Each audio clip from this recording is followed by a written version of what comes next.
What I'm about to share may change everything you think you know about 3i Atlas, and about what is really happening in our solar system right now. For weeks, mainstream media has debated whether this interstellar visitor is merely an unusually bright comet, a fragment of cosmic debris, or something far more exotic. But leaked documents, classified observations, and testimony from insiders paint a very different picture, one that government agencies seem determined to keep out of public view. Just days ago, a powerful coronal mass ejection from the Sun slammed into 3i Atlas. Under normal circumstances, an object of this size and composition should have been deflected, fragmented, or at the very least destabilized. Instead, what happened next defied every known law of physics. Instead of disintegrating, the object absorbed the energy, the equivalent of 1 trillion nuclear detonations, and re-emitted it as a series of structured, coherent signals. These signals, according to sources familiar with classified intercepts, were not random bursts of radiation. They were directed toward Earth, encoded in patterns that suggest intentional design.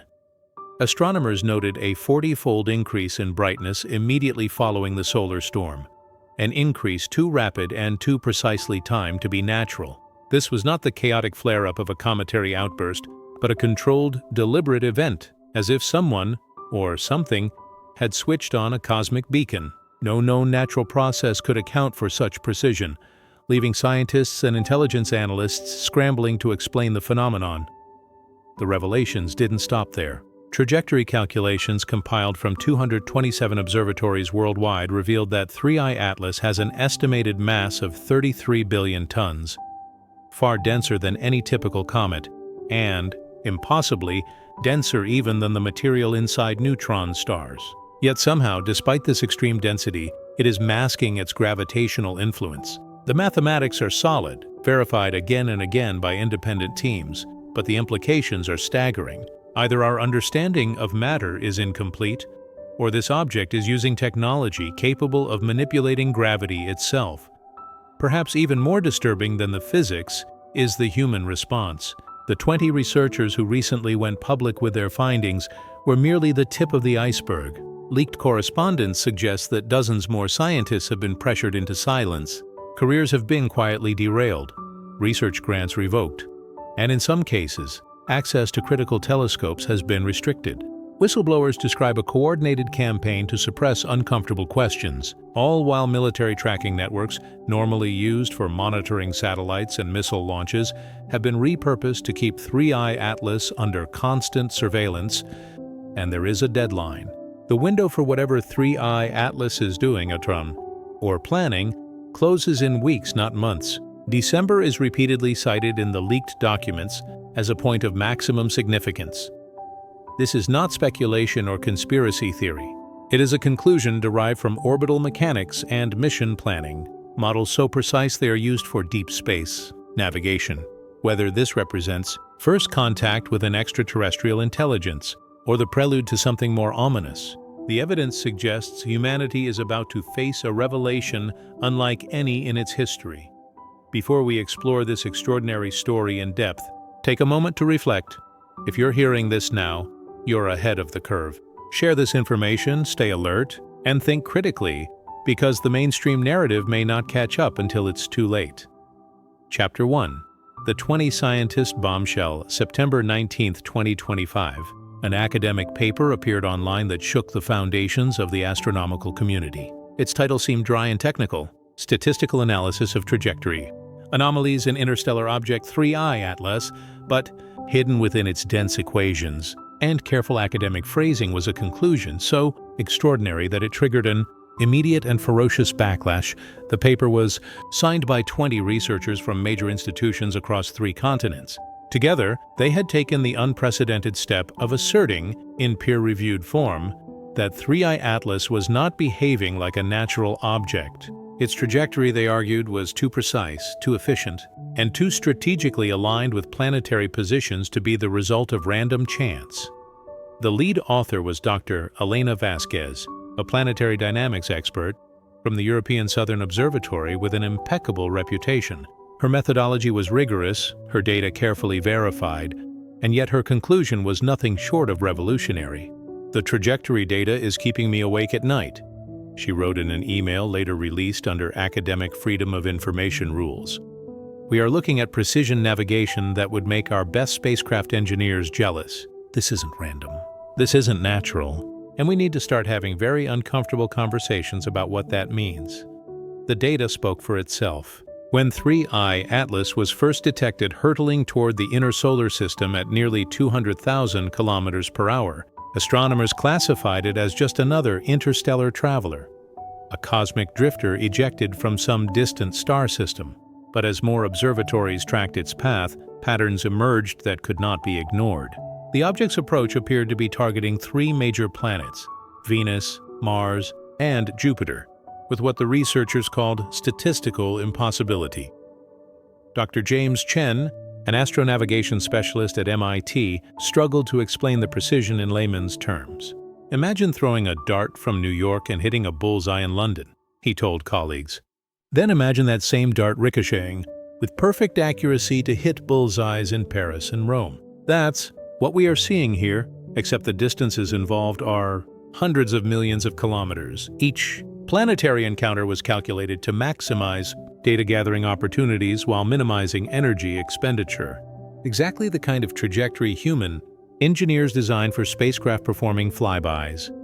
Dr. Maria Santos, a mission planner at NASA's Jet Propulsion Laboratory, admitted privately that she found the course more elegant than anything we've ever put together in a lab. Even more unsettling was the object's approach vector. Instead of entering the solar system from a random direction, as interstellar objects usually do, 3I Atlas had approached from the direction of Sagittarius, near the galactic center, an area so densely packed with stars that early detection would have been nearly impossible. Some researchers suggested this looked like an intentional choice, a way to delay discovery until the last possible moment. If true, that timing was devastating. Humanity had only a few months to observe 3I Atlas before it would pass behind the Sun, potentially disappearing forever. A longer observation period might have allowed more definitive answers. Instead, scientists were left scrambling to learn as much as they could before the object slipped beyond reach. The academic response was swift and brutal. Within 24 hours of the paper's publication, senior figures at NASA, ESA, and other leading institutions issued public statements questioning the author's conclusions. Press briefings emphasized that 3I Atlas showed clear signs of being a natural comet, including a visible coma and evidence of outgassing. But what critics conspicuously avoided was the math itself. No one challenged the trajectory data, only the interpretation. Meanwhile, the 20 scientists who had signed the paper faced immediate consequences. Dr. Vasquez was called into a meeting with her department chair and warned that her research might jeopardize future funding. Colleagues who had once collaborated closely became distant overnight. Invitations to speak at conferences were quietly rescinded. Similar stories came from Chen at MIT, Santos at JPL, and several others. But these researchers had anticipated the backlash. In private messages, they had agreed that the potential implications were too great to suppress out of fear for their careers. If 3I Atlas was truly an engineered object, humanity deserved to know. The paper spread like wildfire. It was downloaded over 50,000 times in the first 24 hours. Science journalists scrambled to translate its technical conclusions into language the public could understand. Social media erupted with speculation about alien visitors and government cover-ups. Amateur astronomers began running their own orbital analyses using freely available data. And, astonishingly, many confirmed the findings independently. This grassroots verification made it nearly impossible to suppress the story. For the first time in history, the possibility of alien contact had moved from science fiction into peer-reviewed literature. And the world was paying attention. Intelligence agencies quickly prepared classified briefings for government officials, outlining possible scenarios ranging from peaceful contact to existential threats. No matter how the establishment tried to downplay it, the paper had achieved something remarkable. It forced the world to confront a question long relegated to speculation. What if humanity is no longer alone? The scientific establishment had found itself in an impossible position. To publicly acknowledge the validity of the trajectory analysis would have meant legitimizing the possibility that humanity was being visited by a technological intelligence, a step that could trigger social, political, and religious consequences on a global scale. To dismiss the findings outright risked accusations of censorship, of burying data that could represent the single most significant discovery in human history. The chosen solution, at least at first, was silence. Institutions issued no formal retractions but quietly stopped discussing the paper altogether, hoping that without official comment, public interest would eventually fade. But this strategy backfired spectacularly. The silence was interpreted not as caution, but as confirmation, proof, at least in the eyes of the public, that there really was something governments and major space agencies were hiding. Conspiracy theories flourished, some far more dramatic than anything the 20 scientists had dared to suggest. The object was rumored to be a scout ship for an incoming fleet, a weaponized probe meant to test Earth's defenses, even a harbinger of apocalyptic judgment. In the middle of this frenzy, Dr. Elena Vasquez and her colleagues found themselves transformed into reluctant celebrities. Their professional profiles were suddenly flooded with interview requests from podcasters, journalists, and documentary filmmakers. Some offers came with promises of lucrative book deals or speaking tours. Most of the scientists declined, preferring to let the research speak for itself. But their very silence only seemed to make them more intriguing. By early October, 3i Atlas had gone from a niche topic in astronomical circles to a cultural phenomenon. Late-night talk shows debated its meaning, religious leaders preached sermons about its possible significance, and social media platforms were flooded with memes, speculation, and amateur analyses. The object had stopped being just an astronomical curiosity.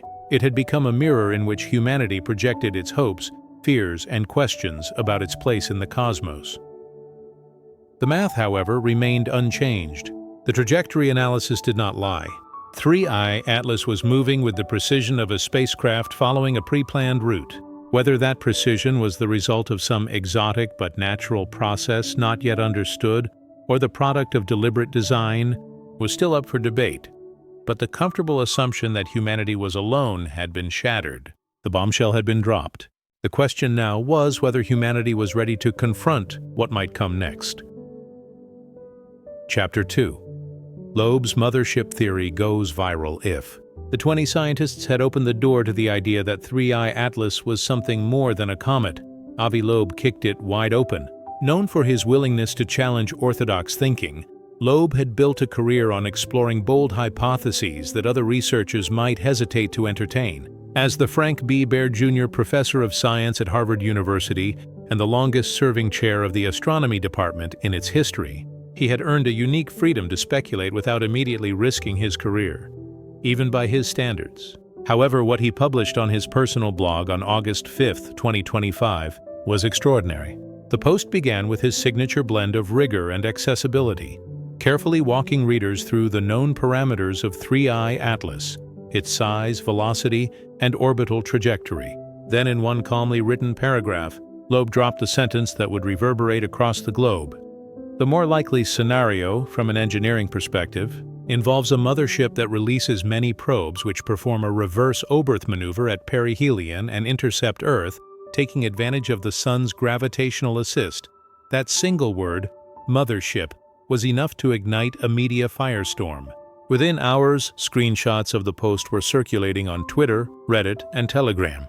News anchors read the quote on live television. YouTube channels devoted to UFOs and conspiracy theories reported record traffic.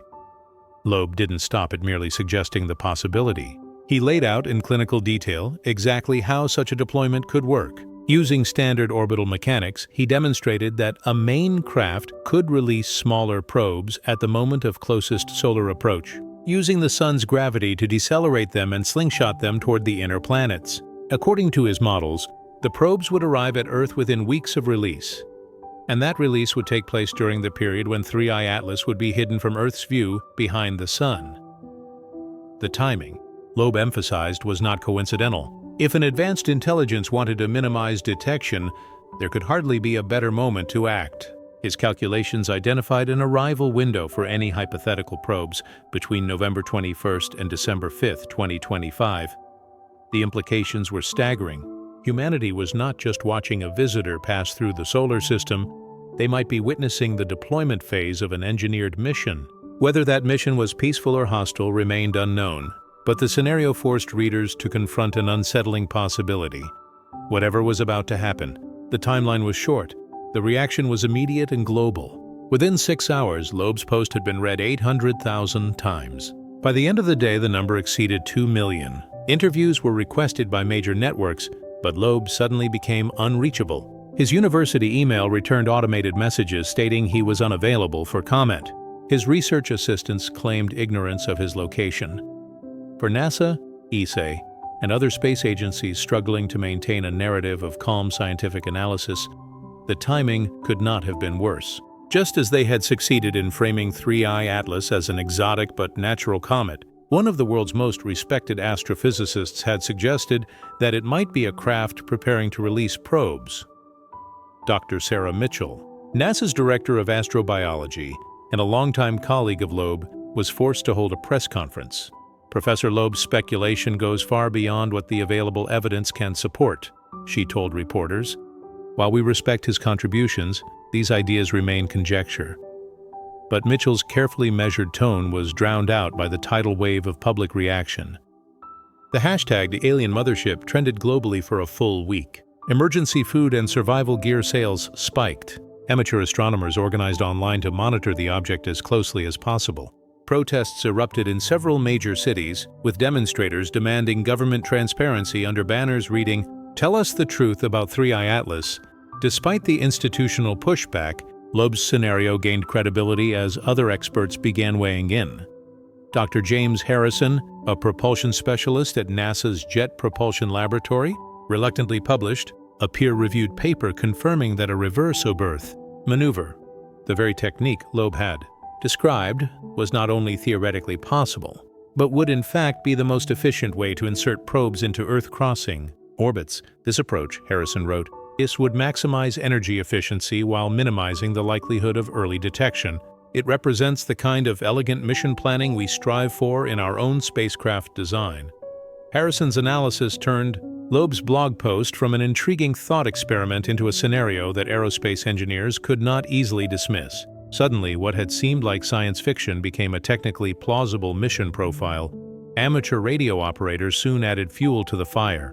Around the world, experienced listeners reported strange signals coinciding with 3I Atlas's position. Many were weak, intermittent, and easy to dismiss as noise, but others contained structured patterns. Marcus Chen, a retired engineer from New Mexico, posted recordings to YouTube that quickly went viral. "I've been listening to deep space for 40 years, Chen explained in the video. "This isn't background radiation. It isn't a pulsar. This is organized. This is carrying information." Analysis of Chen's recordings revealed pulses corresponding to prime numbers and Fibonacci sequences, mathematical patterns often proposed as universal signatures of intelligence. Though skeptics argued that coincidences and equipment errors could explain the data, enough independent confirmations poured in to make outright dismissal difficult. Government agencies once again defaulted to silence, a choice that only heightened public suspicion. The result was an unprecedented level of grassroots participation. Online forums dedicated to 3I Atlas exploded in membership, blending professional astronomers, amateur enthusiasts, and conspiracy theorists into a chaotic but surprisingly effective network of distributed observation. By mid-October, Loeb's mothership theory was no longer just one man's speculation. It had been modeled, simulated, and stress-tested by independent researchers around the world. Computer simulations suggested that dozens of probes could be released without altering the main body's course, allowing it to maintain the appearance of a passive object, even while deploying a reconnaissance network across the solar system. Dr. Elisa Park, a systems engineer at MIT specializing in orbital dynamics, published a paper describing how such a deployment could achieve a comprehensive survey of all major planets in a single pass. "The efficiency of this trajectory suggests intentional mission planning," she wrote. "It exceeds anything achievable by current human spacefaring technology." The international response shifted dramatically. Russia called for immediate multinational coordination of tracking and data sharing. China's space agency released unusually detailed orbital data to global partners. Behind closed doors, intelligence briefings grew more urgent. What had begun as a controversial academic paper was rapidly becoming the most closely monitored event in human history. The sudden and unprecedented transparency from China's national space administration raised as many questions as it answered. For decades, China had been famously secretive about its space surveillance capabilities and data-sharing policies. Yet, here they were, releasing detailed tracking information on 3I Atlas to international partners. Analysts and journalists alike speculated about what Chinese scientists might have observed that was alarming enough to justify such a radical policy shift. This was not a nation that made public disclosures lightly. If they were sharing data, it meant they were genuinely concerned, perhaps even afraid. Europe's response was no less dramatic. The European Space Agency convened an emergency session of its Space Situational Awareness program, summoning experts from across the continent. These were not routine meetings. Leaked notes from the closed-door discussion suggested that the agency was quietly drafting contingency plans for managing first contact with an extraterrestrial intelligence, a scenario long considered, the domain of science fiction rather than policy.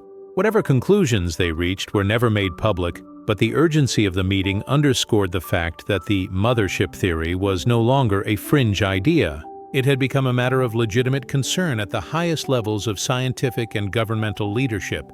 Meanwhile, social media platforms were pushed to their breaking points as the global conversation about 3I Atlas reached a fever pitch. Algorithm-driven recommendation systems, designed to surface the most engaging content, inadvertently amplified the most dramatic, speculative, and often least accurate theories. Videos claiming that 3I Atlas was a harbinger of invasion received millions of views, while sober scientific analyses struggled to gain traction.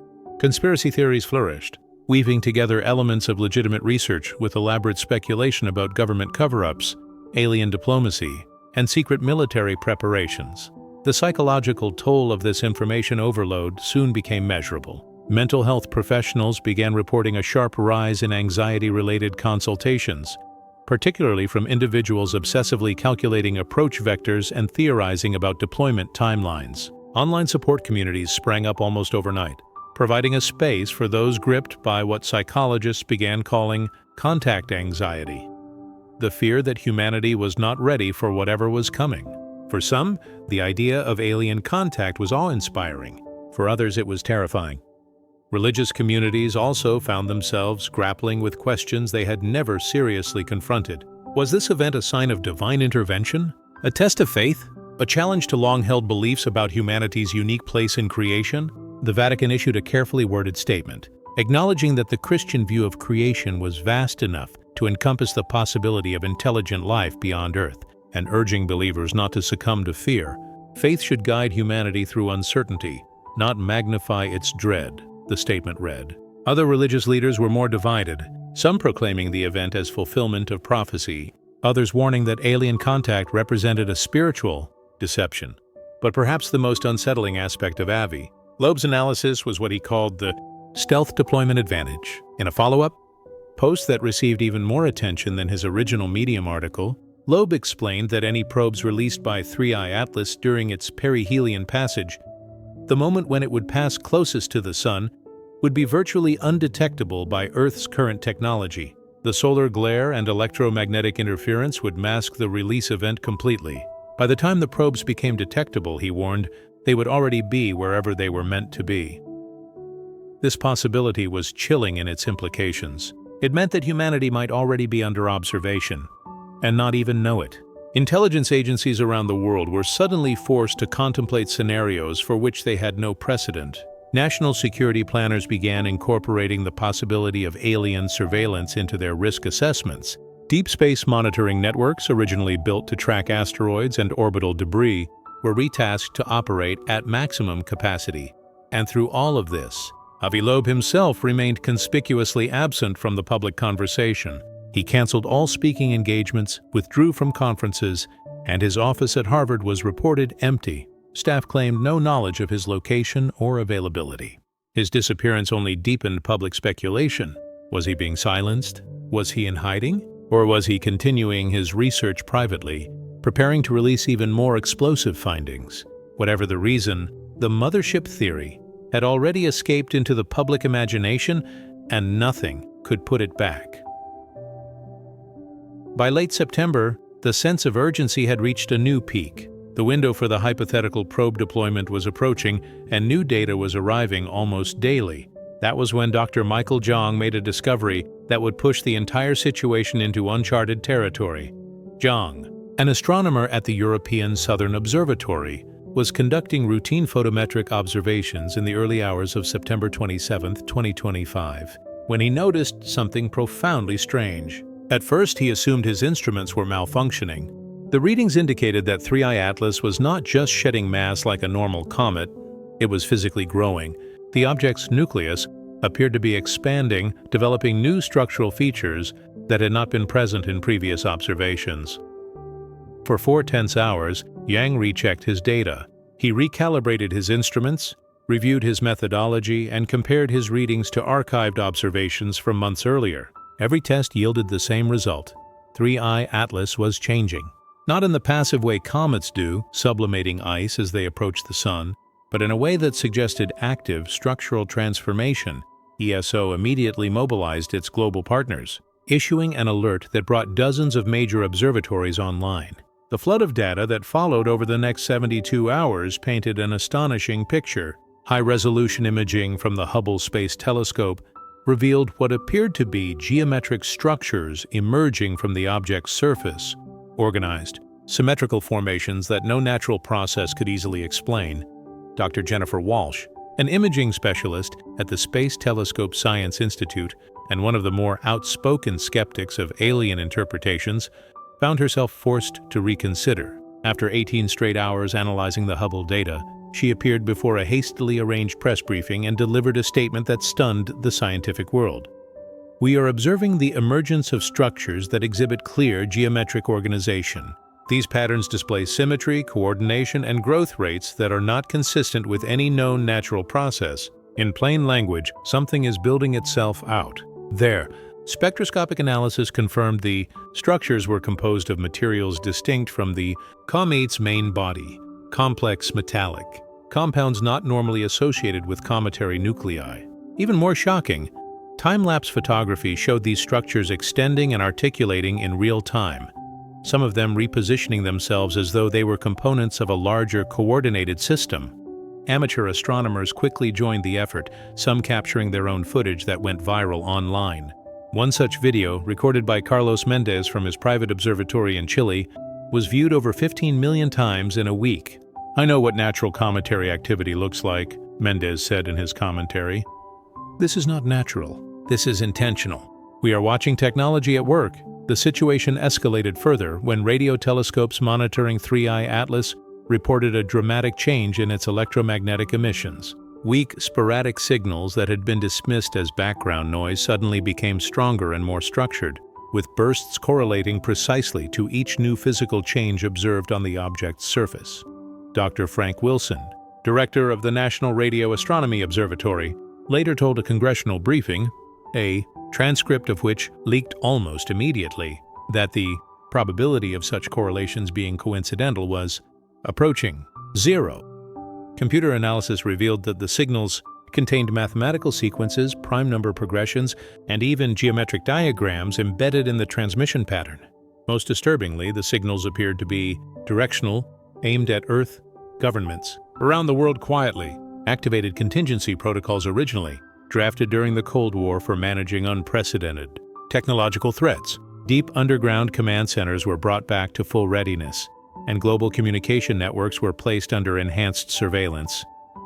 For the public, the impact was electric. Social media collapsed under the strain as images, video clips, and live analyses flooded every major platform. News networks abandoned their usual programming, shifting to 24-hour coverage.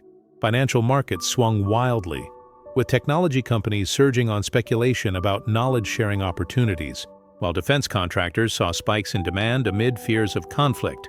Religious leaders struggled to respond. The Vatican issued another carefully crafted statement, this time emphasizing that all creation, regardless of origin, is encompassed by divine providence. Other faith traditions were less unified, some framing the event as an apocalyptic sign, others as a new chapter in humanity's spiritual evolution. But perhaps the most important finding came from Dr. Lisa Chen, a systems engineer at MIT, who analyzed the emerging structure's growth patterns.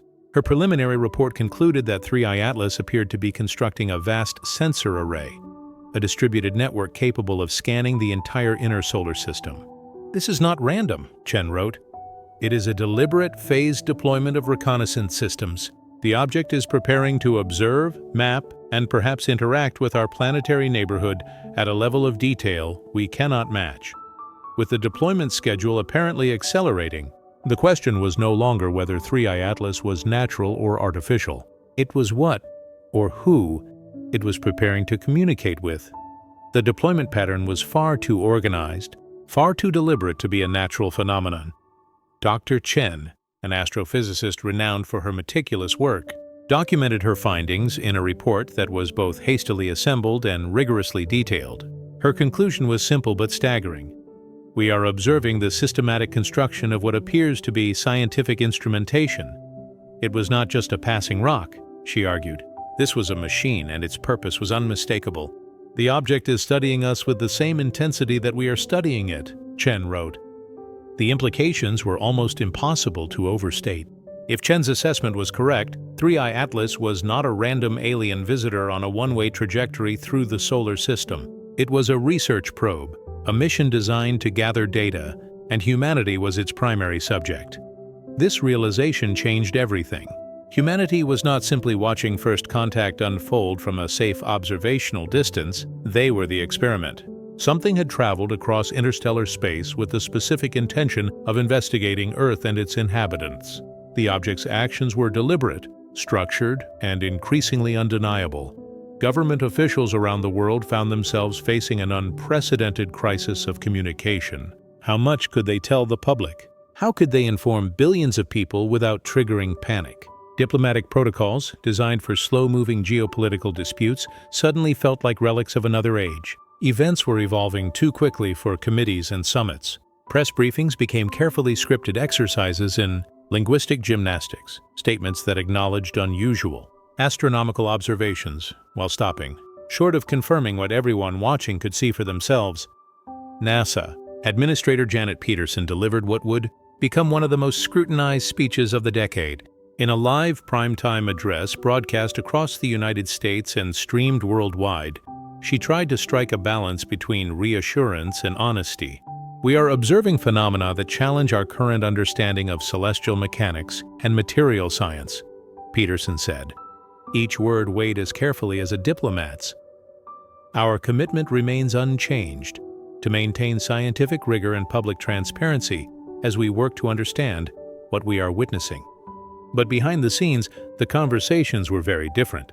Classified briefings painted a far more dramatic picture, one that suggested humanity was facing an encounter that no science fiction author or SETI researcher had ever fully imagined. So 3I Atlas was not behaving like the quiet, passive alien signal that SETI had dreamed of for decades. It was active, it was adaptive, and it was methodically investigating human civilization from a vantage point hundreds of millions of kilometers away.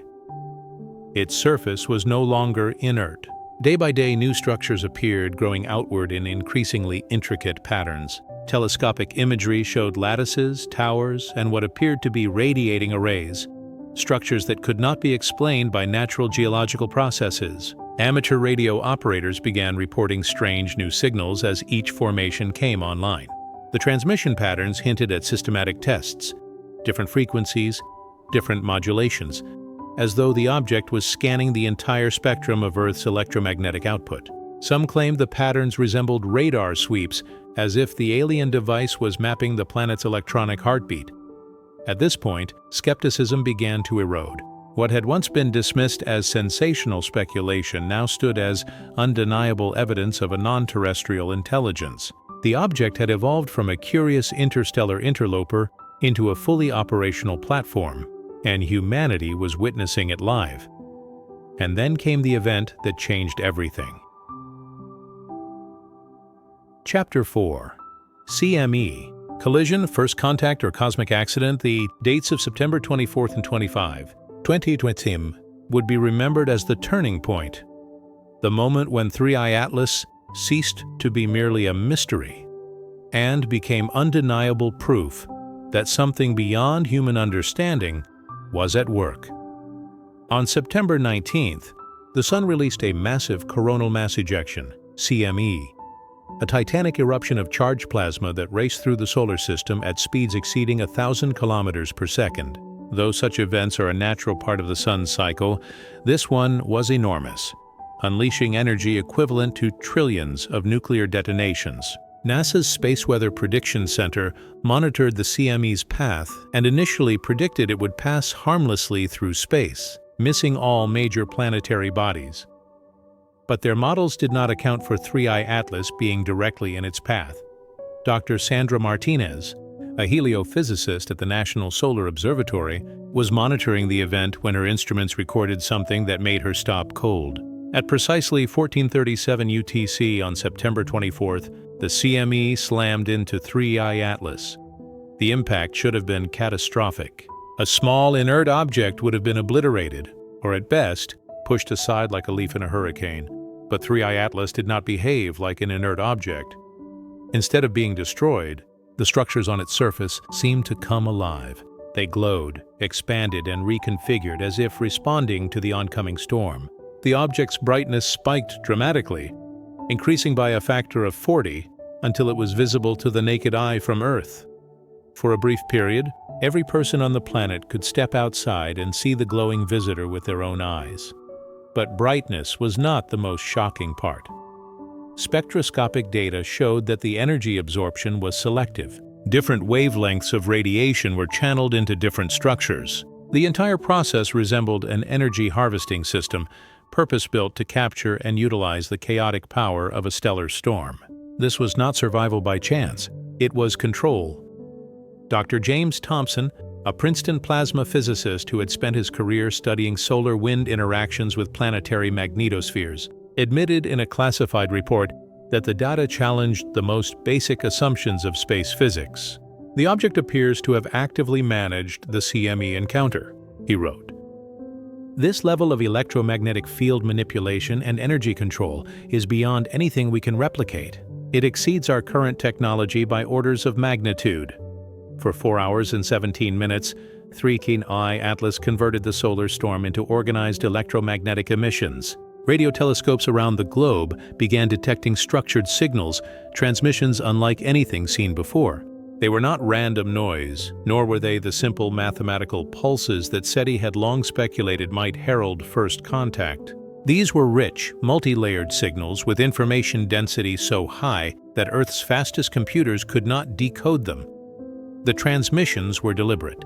They were aimed at Earth. Dr. Alan Foster, director of the SETI Institute, made the historic announcement during an emergency press conference broadcast worldwide. The signal structure demonstrates mathematical precision, information density, and encoding sophistication that indicates advanced technological intelligence. Foster stated, visibly stunned, "We appear to be witnessing information transfer on a scale and level of sophistication that strongly suggests non-terrestrial origin."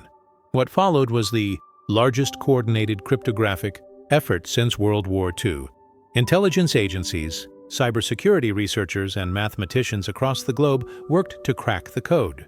The results were both exhilarating and terrifying. The encryption used mathematical principles humanity had not yet discovered. Some analysts even suggested the encryption itself was a kind of message, a demonstration of capability, a way of saying, "This is who we are, and this is what we can do."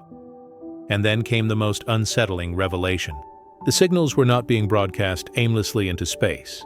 They were being targeted. Careful analysis revealed beam patterns that focused on Earth's major population centers, communication hubs, and technological infrastructure. It was as if 3I Atlas was performing a detailed survey of human civilization, its networks, its systems, its vulnerabilities. Dr. Maria Santos, a communications theorist at UC Berkeley, published a peer-reviewed paper that shook both the scientific community and global security agencies.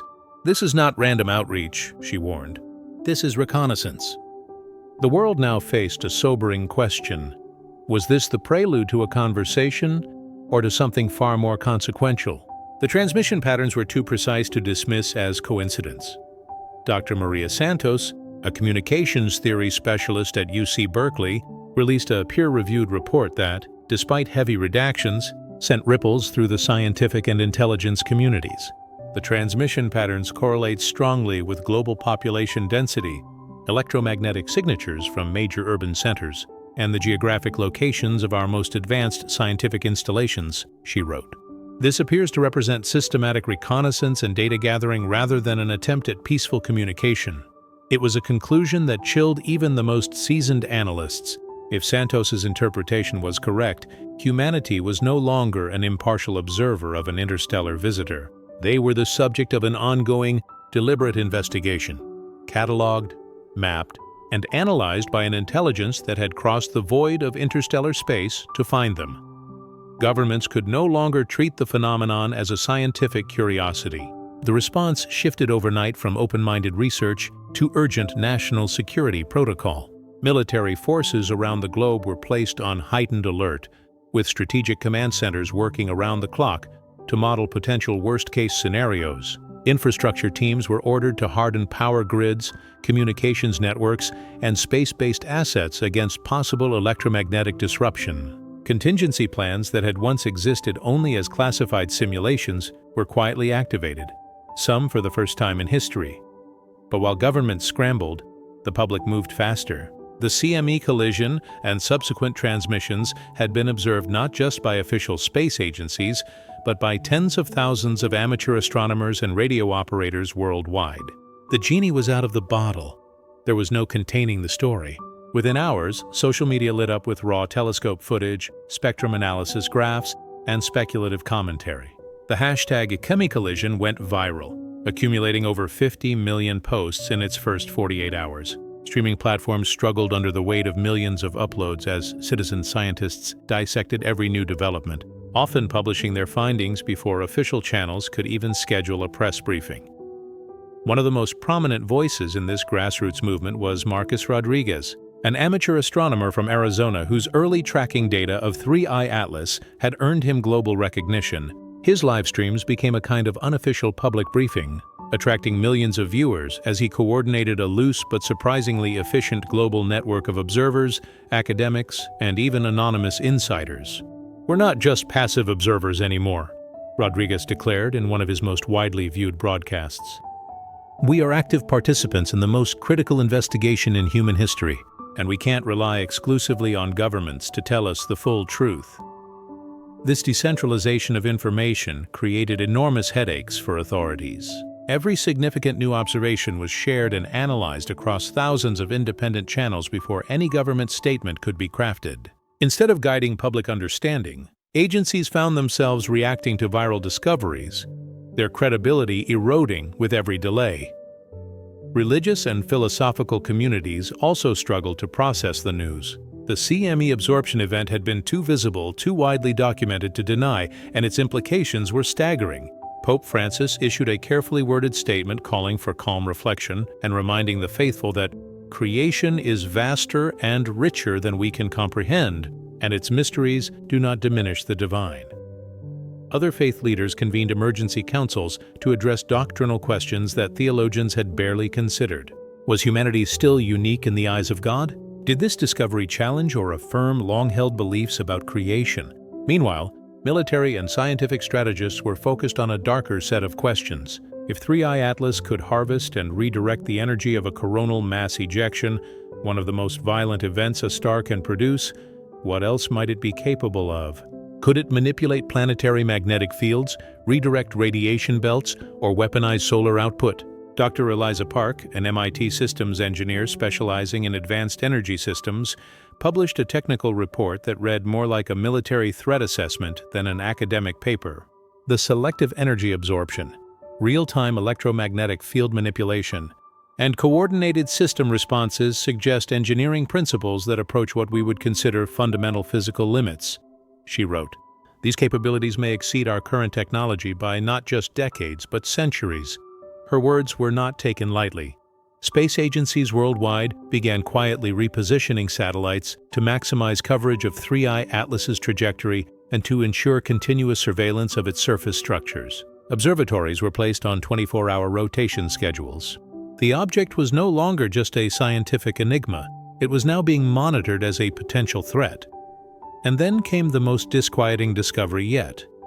The CME event seemed to have changed 3I Atlas. High-resolution imaging revealed new structural formations emerging almost immediately after the collision, suggesting that the object had not merely survived the solar storm but had used it. The harvested energy appeared to have been redirected into construction, expanding its network of arrays, towers, and radiators. Amateur radio operators reported detecting entirely new classes of signals, transmissions that had not been present prior to the CME impact. The timing left analysts unsettled. Was this an activation event, a power-up, or had humanity just witnessed the object's equivalent of a software update, a moment when previously dormant systems came online? Even more disturbing was the growing suspicion that none of this was accidental. Solar CMEs are frequent, but the precision with which 3I Atlas intercepted this particular one seemed uncanny. Analysts began to question whether the object had deliberately positioned itself to harness the energy of the eruption, implying foreknowledge of solar weather cycles, predictive modeling far beyond anything human science could currently achieve. This possibility fundamentally shifted the conversation from "what is it?" to "what does it want?" Chapter 5. The Impossible Mass, a 33 billion-ton nightmare doctor. Richard Kett had not slept for 3 nights. The South African astronomer, working with Harvard's Avi Loeb and European colleague Peter Vess, had been tasked with compiling a precise dynamical model of 3I Atlas's trajectory using 4 months of continuous data from observatories around the world. What they discovered threatened to upend centuries of celestial mechanics. Simply put, 3I Atlas was not moving the way it should. The object's path showed no measurable deviation despite evidence of substantial mass loss. It was outgassing, shedding material at a rate that should have been producing measurable thrust like a rocket's exhaust. By all known physical laws, this should have nudged its trajectory in a predictable direction, but it hadn't. We analyzed 4,022 positional measurements from 227 observatories worldwide. Clough announced during an extraordinary press conference that would later be described as the moment when the 3I Atlas mystery crossed the threshold into the supernatural. The data spans 4.5 months of continuous observation, providing unprecedented precision. The result is clear. This object is immune to forces that should be acting on it. The Webb Space Telescope had measured the object losing roughly 150 kilograms of material every second, ejected at speeds of 440 meters per second, a force sufficient to noticeably alter its trajectory. Yet the path of 3I Atlas remained a perfect gravitational arc, as though some invisible mechanism were compensating for every force acting upon it. Dr. Maria Gonzalez, a senior celestial mechanics expert at the European Space Agency and once one of the most vocal skeptics of alien interpretations, admitted the data was inescapable. If an object is losing mass at the rate we are observing, and that mass is being expelled asymmetrically, then by the conservation of momentum its trajectory must change, she said during an emergency IAU session. But 3I Atlas shows no such deviation. It behaves as if it is actively negating the forces acting on it.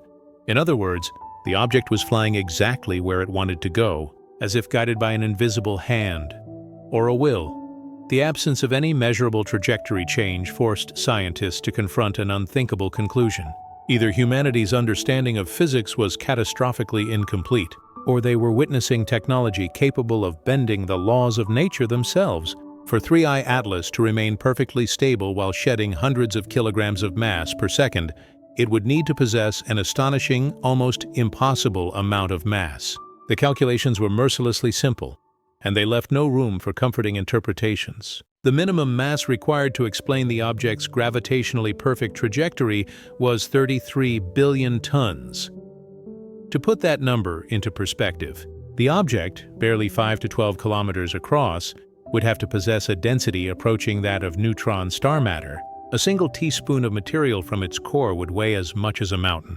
Such conditions should only exist within the collapsed core of a massive star, under gravitational pressures so extreme that protons and electrons fuse into neutrons. Nothing in the interplanetary medium should be able to sustain such compression. Yet 3I Atlas was not just sustaining it, it appeared to be actively controlling it.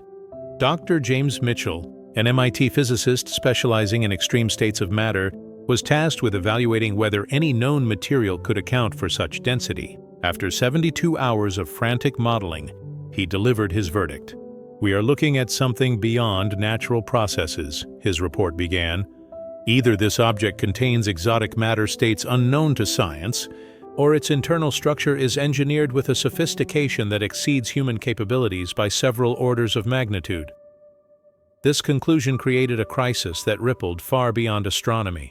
If the object really possessed that much mass, its gravitational influence should have been distorting spacecraft trajectories, shifting asteroid orbits, and subtly warping the paths of comets in its vicinity. But no such effects were observed. The data suggested something even more disturbing. Perhaps 3I Atlas was not only dense, but actively masking or controlling its gravitational signature. Such an ability would represent the most radical technological leap imaginable. Gravity has always been humanity's most untamable force, constant and indifferent. The notion that an intelligence could suppress or manipulate it at will forced physicists and military planners alike to reconsider every assumption about energy, motion, and security. Dr. Sarah Kim, an astrophysicist at Caltech and one of the most vocal advocates for taking 3I Atlas seriously, published a rushed but influential analysis outlining the implications of gravitational control technology. "This is the ultimate expression of engineering capability," she wrote. "An intelligence that can manipulate gravity, can reshape planetary orbits, compress or disassemble matter at the atomic level, and access energy sources that dwarf every method known to humanity. Our current models of defense, deterrence, and infrastructure security become irrelevant in such a scenario." The report landed like a thunderclap in defense ministries around the world. NASA's Planetary Defense Coordination Office, originally created to track potentially hazardous asteroids, abruptly shifted into full activation mode. Deep space monitoring protocols that had existed only on paper were executed within hours. The European Space Agency convened an emergency session of their Space Situational Awareness Program, summoning experts in gravitational physics, materials science, and theoretical engineering. The classified conclusions of that meeting were never released, but leaked documents hinted at contingency plans for first contact with technology that might exceed human understanding by millennia. For military strategists, the nightmare scenarios wrote themselves. An object capable of nullifying or altering gravity could potentially disable satellites, disrupt navigation networks, or alter tidal forces on a planetary scale. The very notion of deterrence collapsed when confronted with an adversary that could rewrite the physical rules of engagement. The public reaction was immediate and overwhelming. Social media platforms overflowed with speculation, debate, and panic. The phrase gravity control trended globally for days. Amateur astronomers and independent researchers pored over publicly available tracking data to replicate the mass calculations. To the alarm of authorities, their results consistently confirmed the professional analyses. What had once been the domain of a small cadre of astrophysicists was now an open-source investigation conducted in real time by millions of eyes worldwide. Dr. Lisa Park, the MIT systems engineer whose earlier work had examined the object's structural developments, published a follow-up study attempting to model what kind of internal architecture could support such density. Her paper was as unsettling as it was groundbreaking. Containing exotic matter would require electromagnetic field control, quantum state manipulation, and structural engineering that operates seamlessly from the subatomic scale to the macroscopic, Park wrote. This object's integration of these technologies into a coherent, stable system suggests engineering that approaches the very limits of physical possibility. The conclusion was inescapable. 3 Atlas was not simply a technological artifact. It was an expression of mastery over the deepest workings of the universe. If its builders could manipulate gravity, they were operating on a level where natural forces were as malleable as clay. The gap between human science and this level of advancement was not measured in centuries, but in paradigm shifts of reality itself. The revelation forced religious communities worldwide into theological crisis. For centuries, doctrines had been written on the assumption that humanity's place in creation was unique and central. Now they faced undeniable evidence that another intelligence not only existed, but possessed powers that seemed to border on the divine. Pope Francis issued a carefully worded statement urging calm reflection, reminding the faithful that creation encompasses infinite possibilities beyond human understanding. Other religious scholars scrambled to construct new frameworks that could reconcile such godlike technology with established doctrines. Intelligence agencies, meanwhile, faced an unprecedented challenge. How do you assess the threat level of an entity that can mask its own gravity, control its trajectory with perfect precision, and perhaps even read human reactions in real time? Traditional models of espionage, counterintelligence, and defense planning suddenly seemed like stone tools against an opponent wielding nuclear weapons. Even more alarming were the energy implications. Maintaining such density, manipulating gravity, and operating the intricate systems observed on 3I Atlas would require unfathomable amounts of power. Dr. Robert Chen, a Caltech energy systems specialist, ran the numbers, and his conclusions were as terrifying as they were elegant. The energy requirements exceed anything we can generate or even imagine generating with current technology, he wrote. The most plausible explanation is that the object is drawing power directly from the quantum vacuum, tapping the zero-point energy that underlies space-time itself. If true, this would make the object effectively immortal from an engineering perspective, capable of indefinite operation without fuel. It could travel interstellar space for eons, upgrade and reconfigure itself, and never exhaust its energy reserves. The mass distribution data also revealed something even stranger. The density was not uniform. Instead, mass appeared to concentrate dynamically in specific regions, often corresponding to the areas where new structures were visibly forming. This suggested that 3I Atlas was actively redistributing its exotic matter as needed, reshaping itself at will. Such capability implied real-time control over matter states at the most fundamental level, something indistinguishable from rewriting reality. Then came the signals. Amateur radio operators reported detecting new transmission types within days of the mass revelation.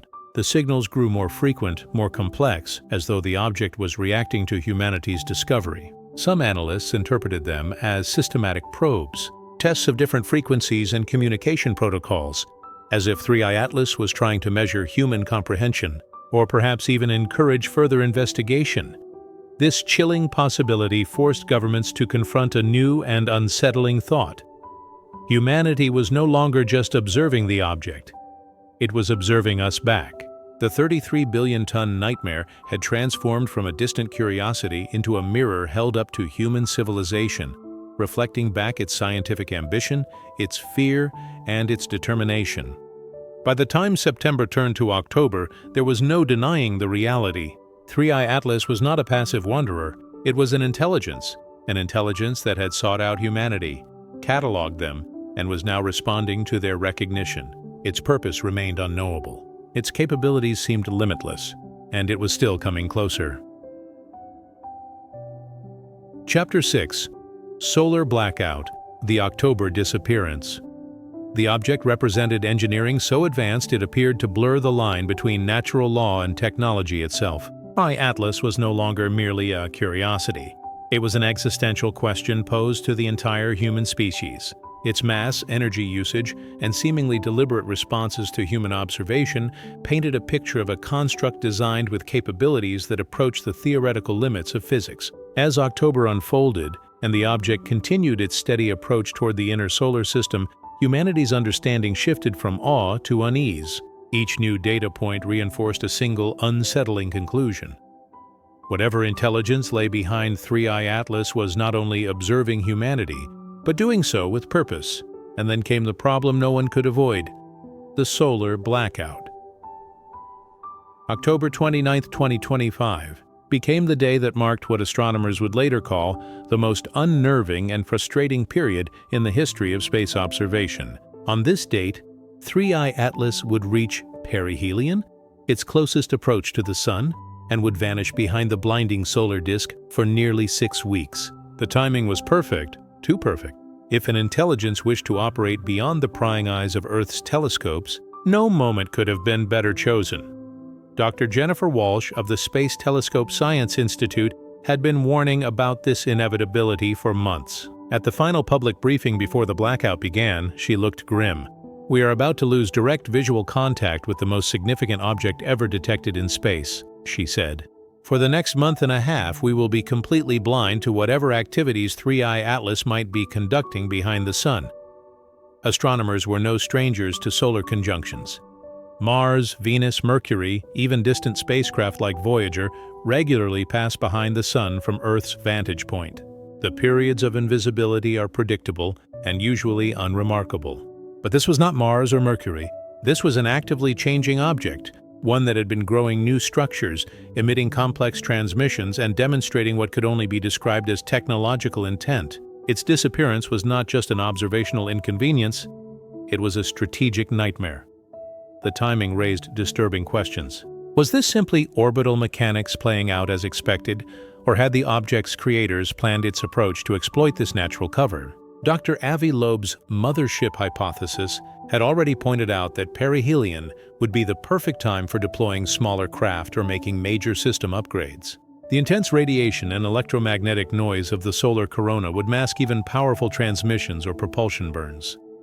Dr. Sarah Kim at Caltech, one of the leading analysts of 3I Atlas behavior, had been working without rest to model possible outcomes. Her classified report, which was eventually leaked to the press, offered little comfort. The solar blackout provides perfect operational cover, she wrote.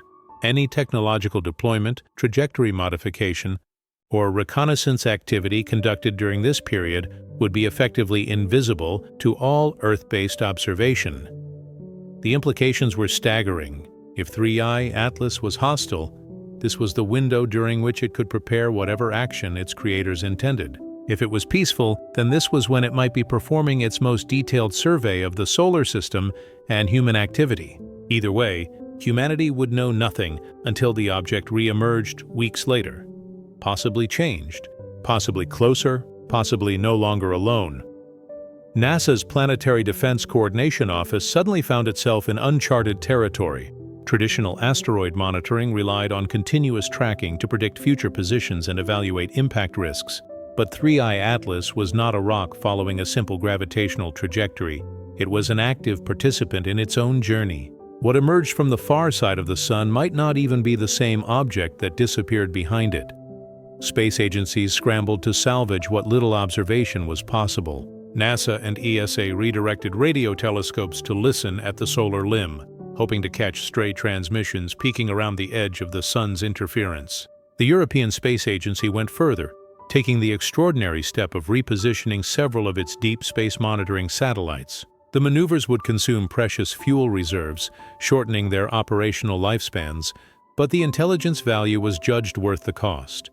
Russia's Roscosmos initiated its own classified maneuvers, quietly retasking military satellites to monitor regions of space just outside the solar glare. Leaked documents later revealed that Russian analysts were especially concerned about trajectory changes, evidence of active to propulsion that would confirm beyond doubt that 3I Atlas was under intelligent control. China's National Space Administration, continuing a policy of rare openness, released highly precise predictions for when the object should reappear if it maintained its current path. Their data gave the international community a clear timeline. If the object failed to appear within that window, then something, perhaps something deliberate, had changed. Meanwhile, the global community of amateur astronomers, who had played such a crucial role in tracking and analyzing the object's earlier behavior, braced for what would be the most agonizing period of their lives. For months, they had been providing near real-time updates, often beating official agencies in identifying changes in the object's structure and emissions. Now they would be forced to wait, staring at a patch of blinding light in the sky, powerless to see beyond it. Public anxiety surged as news networks counted down to the blackout. Social media was flooded with speculation. Was this the moment the object would unleash probes toward Earth? Would it deploy weapon systems? Would it simply vanish forever, leaving humanity with unanswered questions? Governments quietly activated emergency contingency plans. Communication infrastructure was hardened against electromagnetic interference. Military commands were placed on heightened alert. Some nations even moved key satellites into standby modes, fearing potential disruptions. The United Nations Security Council held closed-door sessions nearly every day in the final week of October, but no consensus could be reached on how to prepare for what might come next. The day of disappearance arrived under a heavy, global silence. The last images of 3I Atlas, captured by the James Webb Space Telescope just hours before it crossed the solar limb, showed something remarkable: new massive structures forming along its surface, glowing faintly as though radiating stored energy. Whatever it was doing, it was preparing for something, and humanity would not see the result until December. For 6 long weeks, the world waited. Every transmission from deep space was analyzed for anomalies. Every unexplained blip in the data became the subject of frantic debate. Religious leaders called for prayer and reflection. Stock markets swung wildly as investors tried to anticipate whether the object's reappearance would herald disaster or a new era of contact. When November passed with no further information, the tension became nearly unbearable. Humanity had been thrust into the greatest cliffhanger in history. The question was no longer merely scientific. It was personal, existential. What would emerge from behind the sun? Would it be the same object? Or would humanity face something transformed by its solar passage? Something even more incomprehensible than before. By mid-December, telescopes were aligned, detectors primed, and the entire planet seemed to hold its breath. Whatever came next would change everything. The sudden loss of visibility marked a profound turning point in humanity's experience of 3I Atlas. The final days before solar conjunction carried a strange sense of ritualistic gravity, as though the entire planet was preparing for a collective vigil. For months, every new observation had revealed additional layers of mystery and complexity, until the object no longer seemed merely an astronomical phenomenon, but rather a participant in some cosmic drama. And now, just when the mystery had reached its most tantalizing point, 3I Atlas would slip behind the sun, beyond sight, beyond measurement, beyond verification, leaving humanity to wrestle with its own imagination. The psychological weight of this event was unprecedented. Scientists, journalists, and ordinary citizens alike felt the gnawing unease of enforced ignorance. "We have been watching this thing as if through the eye of a needle," Dr. Jennifer Walsh had remarked at her final press conference. And now, for 6 weeks, the needle will be gone. The metaphor resonated across media outlets, symbolizing not just the loss of observational capacity, but also the existential discomfort of waiting for something unknown, something powerful, something possibly dangerous to emerge from the other side. Around the globe, observatories captured their last images before the object became engulfed by the sun's glare. The final frames were haunting. 3I Atlas appeared larger and more structurally complex than ever before. New protrusions, scaffolding-like formations, and what some astronomers cautiously described as antenna-like arrays jutted from its surface. The object no longer resembled a simple nucleus of rock and ice. It had become something unmistakably engineered, or at least something whose evolution suggested purposeful modification. These last glimpses fueled a fresh wave of speculation. What was it building? Was it preparing for acceleration, communication, or something entirely beyond human comprehension? Amateur astronomers were among the most deeply affected. For months, they had been the unsung heroes of the global monitoring effort, their distributed network of small telescopes filling in gaps between major institutional observations. Now they too would be rendered blind. Marcus Rodriguez, whose Arizona observatory had become a hub for these citizen scientists, addressed the community in an emotional live stream that quickly went viral. "We may not be able to see 3I Atlas directly," he told his viewers, "but the universe is never completely silent. If it moves, if it emits energy, if it interacts with the solar wind, we may catch its fingerprints on the environment. We will not stop watching." His words became a rallying cry, inspiring thousands of new volunteers to join the makeshift network he had organized to monitor the solar corona for any subtle disturbances. This citizen effort marked one of the most remarkable collaborations between professionals and amateurs in modern science. Solar observation was no trivial task. It required expensive filters, precise tracking systems, and meticulous safety protocols to prevent eye damage or equipment failure. Yet the passion of these observers overcame practical barriers. Thousands of images of solar prominences, coronal mass ejections, and subtle fluctuations in brightness were uploaded daily to shared databases. Professional solar physicists found themselves analyzing terabytes of amateur-collected data, astonished at both its volume and its quality.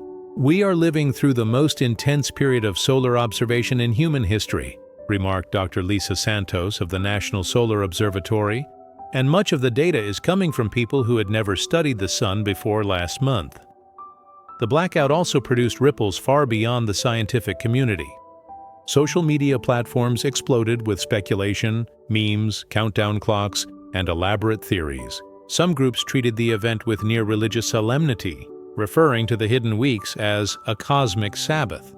Others succumbed to apocalyptic dread, convinced that 3I Atlas would emerge from behind the sun, either as a weaponized invasion fleet or not at all, implying catastrophic destruction before reappearance could occur. Anxiety support networks reported surges in membership as people struggled to cope with the sense of helplessness. The feeling that humanity was being watched, judged, or tested weighed heavily on the global psyche. Religious communities responded in profoundly different ways. In some traditions, the blackout was interpreted as a sign of divine testing, a cosmic trial requiring patience and faith. Special prayer services were organized in churches, mosques, synagogues, and temples around the world, uniting billions in quiet contemplation. For others, the event carried apocalyptic resonance. Prophecy groups pointed to ancient texts that described a hidden sun or a silent star as omens of transformation. Even secular societies felt the symbolic weight of the moment, as if history itself were holding its breath. Economic systems were not immune to the tension. Stock markets became whipsawed by fear and speculation.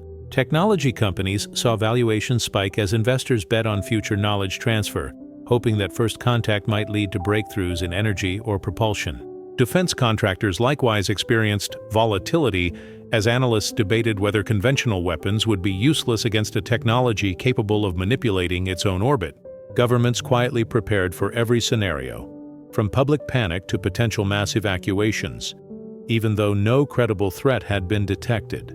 Contingency plans for information management were drafted to combat the flood of conspiracy theories that would inevitably arise in the information vacuum. Within the scientific world, the timing was particularly cruel. Research projects hastily assembled in the preceding months were just beginning to yield meaningful data, only to be interrupted by the blackout. Laboratories were forced into hiatus. Funding agencies hesitated to commit further resources without knowing what 3I Atlas might do. For some researchers, this pause was unbearable. Dr. Elena Vasquez, whose groundbreaking paper first identified the object's anomalous trajectory, admitted in a televised interview, "We have spent months proving that this object demonstrates intelligent behavior. Now we must wait to see what that intelligence does when it knows we are unable to observe. It feels like a cruel experiment, as if we are being deliberately excluded from the most important part of the conversation." The intelligence community took the situation equally seriously. Surveillance networks originally designed to track ballistic missiles and spy satellites were redirected to monitor space near the solar limb. Even so, experts admitted that only the strongest radio transmissions could possibly be detected through the sun's electromagnetic haze. Anything subtle, the release of small probes, structural reconfigurations, trajectory corrections, would remain completely invisible. "This is the longest surveillance blind spot in history," one intelligence analyst commented anonymously, "and it's happening with the most potentially consequential object we have ever encountered." Theories multiplied as to whether the blackout's timing was intentional. Some scientists argued that it was simply an artifact of celestial mechanics, a coincidence with no strategic implication. But Dr. Robert Kim at Stanford, employing game theory models of first contact, reached a more provocative conclusion. If 3I Atlas is controlled by an intelligent agency, he wrote in a widely circulated paper, then it would certainly understand the psychological impact of 6 weeks of enforced ignorance. Whether or not the timing was originally intentional, the opportunity would be too valuable to waste. The blackout maximizes psychological leverage while maintaining complete operational security. Indeed, the last images before disappearance suggested that something significant was underway. Structural development had accelerated dramatically. Some features seemed to be symmetrical, like paired modules or arrays designed for energy collection. Others appeared transient, as though scaffolding was being erected only to be dismantled later. "It's behaving like a construction site," one observer commented. If true, then whatever 3I Atlas was building would be completed in secret, hidden by the blinding glare of the sun. When it re-emerged weeks later, it might be profoundly different from the object humanity had first encountered. As the final hours of visibility ticked away, telescopes across the globe captured their last precious frames. The images revealed an object on the threshold of transformation, slipping into the corona like a diver entering dark water. When it emerged, the world would see what it had become. But until then, humanity could do nothing but wait. The growing structures and technological enhancements were now unmistakable, their details captured in astonishing clarity by the highest resolution imagery humanity could muster. These final images before the blackout provided a crucial baseline for comparison when 3I Atlas eventually re-emerged. From behind the sun, scientists knew that what they were seeing was not simply a passive object drifting through space, it was evolving, transforming itself before their eyes as though in preparation for something monumental. Global institutions, anticipating the psychological shock of 6 weeks without observation, began coordinated public education campaigns explaining the nature of solar conjunctions and the reasons behind this inevitable disappearance. Television specials, live-streamed lectures, and infographics circulated widely, attempting to reassure a nervous global population that this was not the end of the story, only a pause. Yet for all the rational explanations, nothing could entirely quiet the gnawing anxiety. Humanity understood that during this window, the most extraordinary object in recorded history would be entirely unobserved, conducting unknown activities beyond the reach of every telescope, probe, and sensor array. This was not simply an astronomical event, it was a planetary psychological experiment. For the first time, humanity was being forced into a period of collective ignorance about an event that might define the species' future. The realization struck deep. Social media posts were filled with metaphors likening the blackout to a curtain falling between acts of a cosmic play. "We are not just observers," one commentator wrote. "We are participants who have been asked to leave the theater during the most critical scene." As October 29th approached and 3I Atlas moved steadily towards solar conjunction, the entire planet seemed to hold its breath. Governments issued statements urging calm. Stock markets braced for turbulence. Spiritual leaders spoke of the need for faith, patience, and humility. The next 6 weeks would test not just humanity's scientific ingenuity, but its capacity to remain cohesive and rational in the face of the unknown. Chapter 7. Trajectory Truth. The 0.05% coincidence. For Dr. James Chen, the numbers were undeniable and chilling.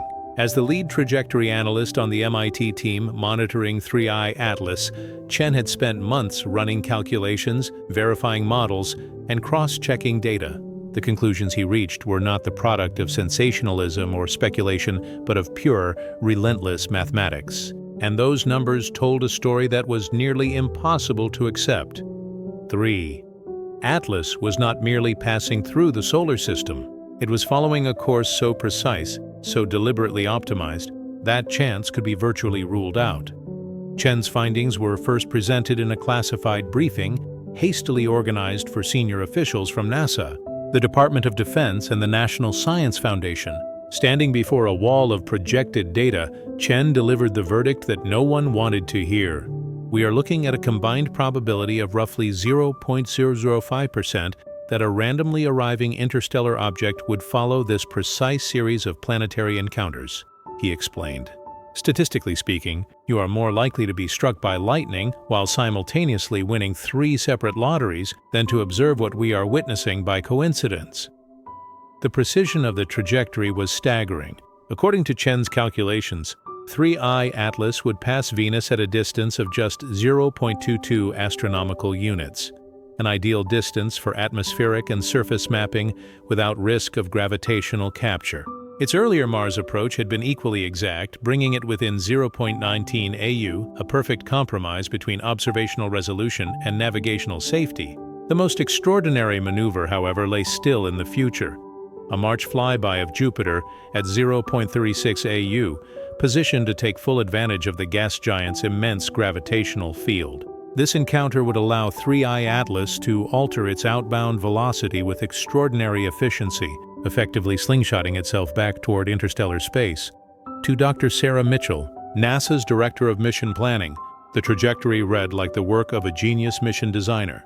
This represents navigation and scientific planning that exceeds even our most advanced capabilities, she admitted in an internal NASA meeting later leaked to the press.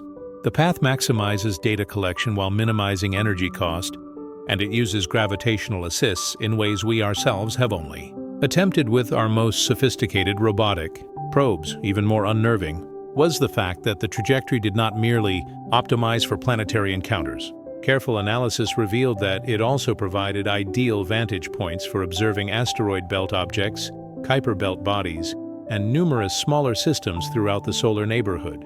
The course seemed designed to wring every last drop of scientific value from a single pass through the solar system.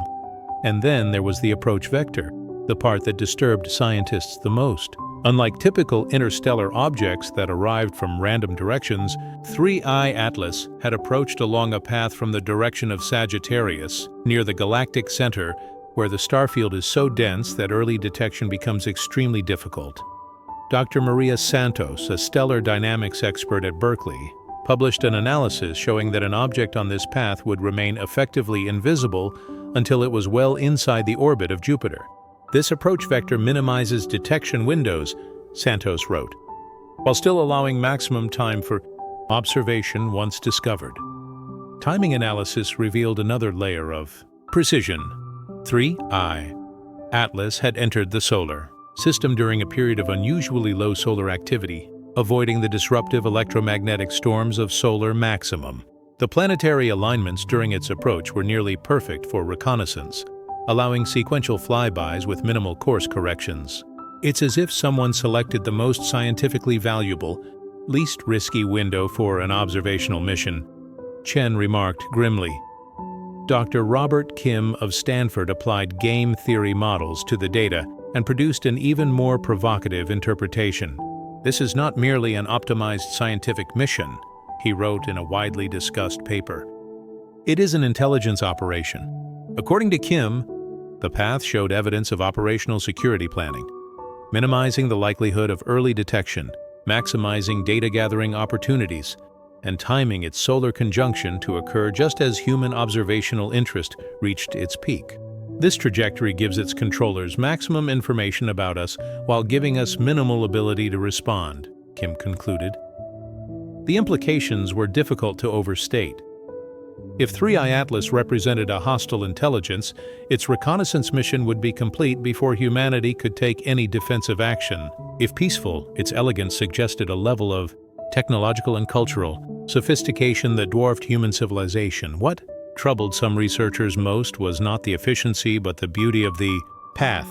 Dr. Jennifer Walsh observed that the ratios between key orbital parameters bore striking harmonic relationships, like notes in a musical composition. There is an aesthetic dimension here, she said in one of her more philosophical public briefings. This is navigation as an art form, an orchestration of celestial mechanics that achieves maximal result with minimal effort. We are looking at intelligence that finds beauty in gravitational dynamics. Such observations opened deep philosophical questions. Could an intelligence capable of seeing orbital mechanics as art also possess motives humans might never comprehend? Religious scholars and theologians weighed in, debating whether this represented evidence of divine design, cosmic kinship, or something far stranger. Even the amateur astronomy community found themselves grappling with the implications. We're not just watching space rocks anymore, Marcus Rodriguez declared in one of his increasingly popular broadcasts. We are watching a mind at work, a mind that thinks in orbits, resonances, and gravitational harmonies. And that mind is using our solar system as its canvas. The realization was staggering. 3I Atlas was not only here by design, it was performing an exquisitely choreographed dance through the solar system, one that might have been centuries or millennia in the making. What it would do after emerging from behind the sun was anyone's guess. But one thing was clear: when it reappeared, humanity would never look at the sky the same way again. Some world leaders interpreted the breathtaking precision and elegance of 3I Atlas's trajectory as nothing short of divine inspiration. Religious scholars from multiple traditions suggested that perhaps this object was a messenger, a creation of higher powers meant to remind humanity of its small place in the cosmos. Others, however, viewed the implications through a much darker lens.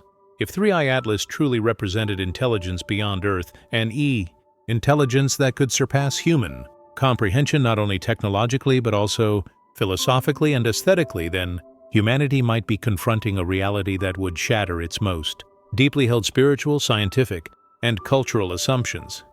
The trajectory analysis had also begun to provide new insights into the likely origin and mission duration of 3I Atlas. By backtracking the object's path through galactic space, researchers suggested it may have traveled for millions, perhaps tens of millions, of years before reaching the solar system. This raised staggering questions about its builders. What kind of civilization launches a probe, or crewed craft, on a mission that would not yield results for geological timespans? Was this a civilization so patient and long-lived that million-year missions were considered routine? Or had they developed self-sustaining technology capable of indefinite operation, continuing a mission long after its creators had vanished or evolved into something else entirely? Dr. Lisa Park of MIT led the technical assessments that attempted to answer these questions. Her work focused on the energy requirements necessary to sustain a functional spacecraft across such immense time frames. Her calculations suggested that 3I Atlas must possess energy sources far beyond anything humanity could currently engineer, perhaps tapping into zero-point energy, nuclear isomers, or some as-yet undiscovered method of power generation that could operate for millions of years without external refueling. Even more provocative was her hypothesis that the object might be self-repairing, capable of replacing or regenerating components as they degraded. We are looking at engineering that treats million-year mission timelines as if they were trivial planning considerations, she wrote in her widely cited report. This level of technological maturity approaches the theoretical limits of what is physically possible. This revelation sparked intense debate among both scientists and military strategists. The patience and persistence implied by such a mission suggested strategic thinking that dwarfed anything in human history. Human civilizations rose and fell in centuries, occasionally millennia. Here, however, was evidence of intelligence willing to play a game whose timescale exceeded humanity's entire recorded history. Defense analysts were forced to develop entirely new models of strategic planning to account for an intelligence that could act over spans so vast that deterrence and conventional military responses became meaningless. Even more alarming was what the trajectory revealed about 3I Atlas's apparent knowledge of human space surveillance capabilities. Its approach path exploited known gaps in Earth's early warning systems, passing through sectors of the sky that were poorly monitored. Its timing also seemed optimized to minimize observation opportunities, arriving during periods of reduced solar activity that improved its ability to gather data without interference. To some analysts, this suggested that preliminary reconnaissance of Earth had occurred long before the object's discovery, perhaps centuries earlier, allowing its planners to design a mission that would avoid detection until the very last moment. Reports from amateur radio operators deepened the mystery. As the object approached each planetary target, several groups detected unusual transmission patterns, bursts of narrowband signals that correlated almost exactly with 3I Atlas's closest approaches. These were not random emissions. The timing and frequency shifts suggested active data collection and transmission, as if the object was compiling observations and relaying them either to itself, to onboard storage, or, more chillingly, to a distant receiver somewhere in interstellar space. The conclusion was becoming inescapable. 3I Atlas was not simply wandering through the solar system. It was carrying out a meticulously planned reconnaissance mission, one designed with precision and forethought. As October progressed, 3I Atlas neared its carefully choreographed encounters with Venus and Mars. Each maneuver confirmed the extraordinary planning sophistication behind its trajectory. The so-called 0.05% coincidence, the probability that a random interstellar object would achieve such perfectly timed planetary flybys, could no longer be dismissed as luck. Humanity was being systematically observed by a probe whose capabilities and intentions remained maddeningly opaque despite months of observation, modeling, and analysis. By late October, the scientific debate had reached a fever pitch. Chapter 8 of the unfolding story, which commentators were now calling the Dark Forest chapter, marked a turning point in human intellectual history.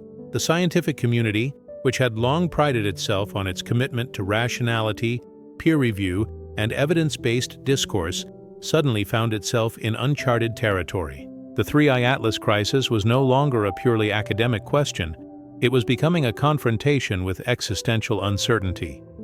What began as collegial debate quickly escalated into intellectual warfare. Careers were on the line, and entire research programs were threatened by the implications of one interpretation or another. On one side of the divide were the so-called naturals, scientists who insisted that 3I Atlas must be a natural object, no matter how unlikely its trajectory appeared.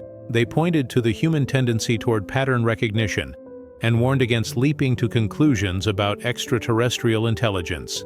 Their opponents, the artificials, argued that the data could no longer be explained by random processes.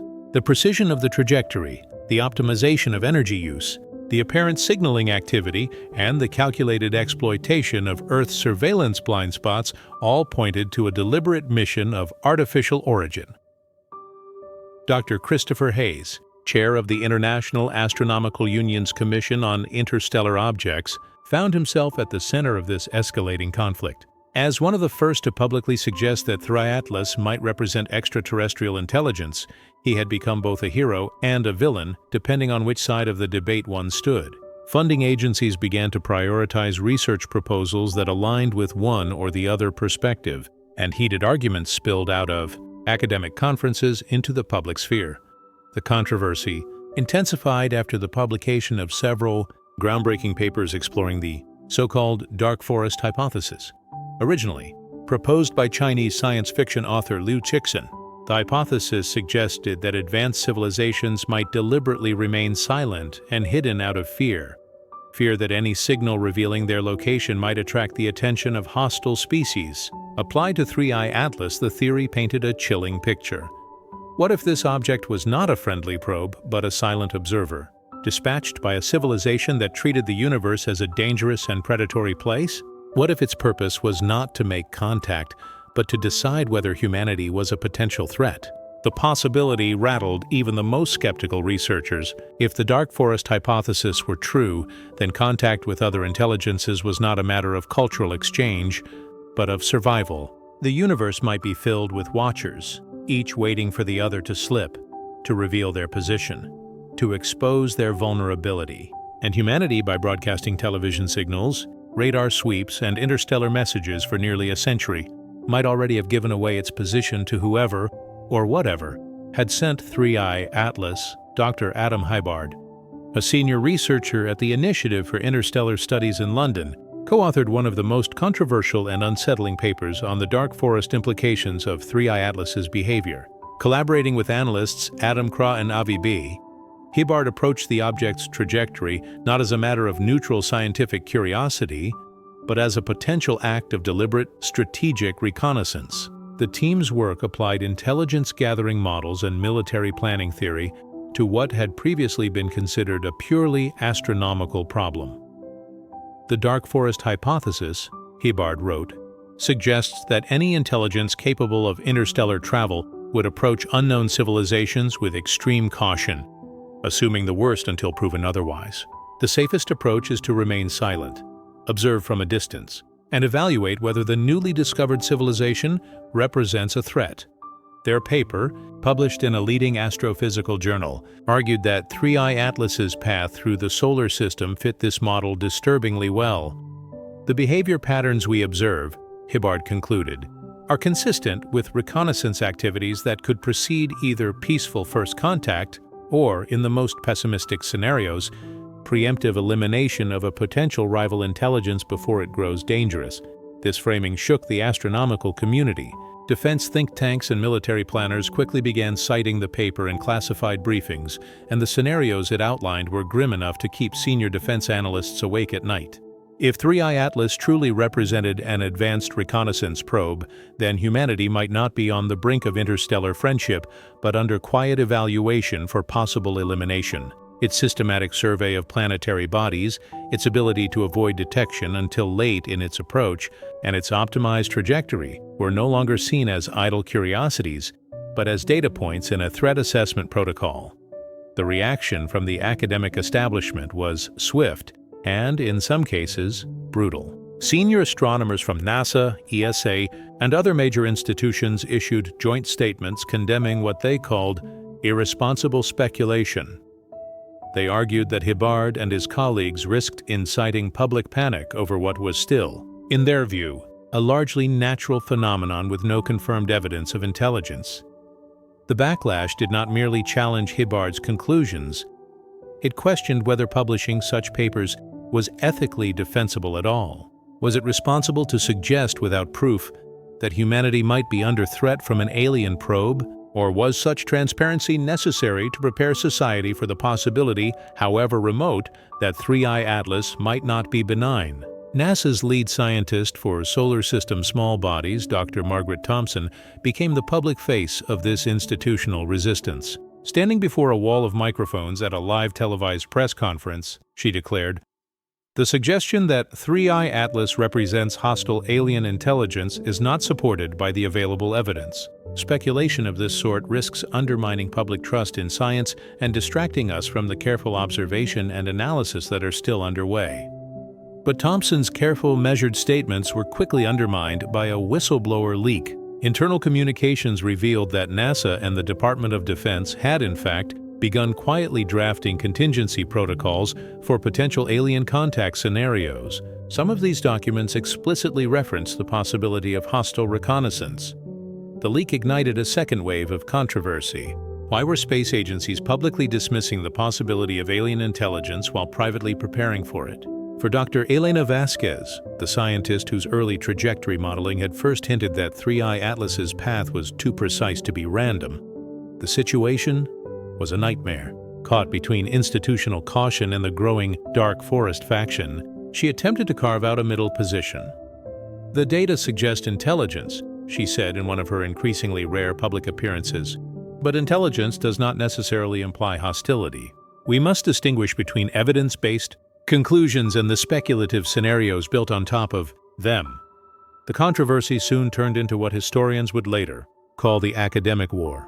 Younger researchers, less burdened by institutional politics and with careers still to build, argued passionately for open discussion of every possibility, including hostile scenarios. Senior scientists, worried about public panic and institutional credibility, urged restraint, emphasizing uncertainty over speculation.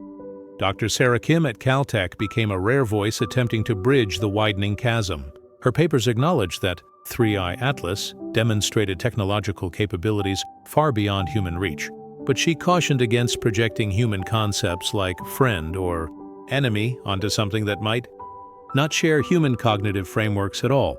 "We are confronting an intelligence that operates according to principles we may not even be capable of understanding," Kim wrote. Attributing human motivations to such a mind, whether hostile or benevolent, may be fundamentally inappropriate. We may be dealing with an entity for whom our categories of morality and strategy are meaningless.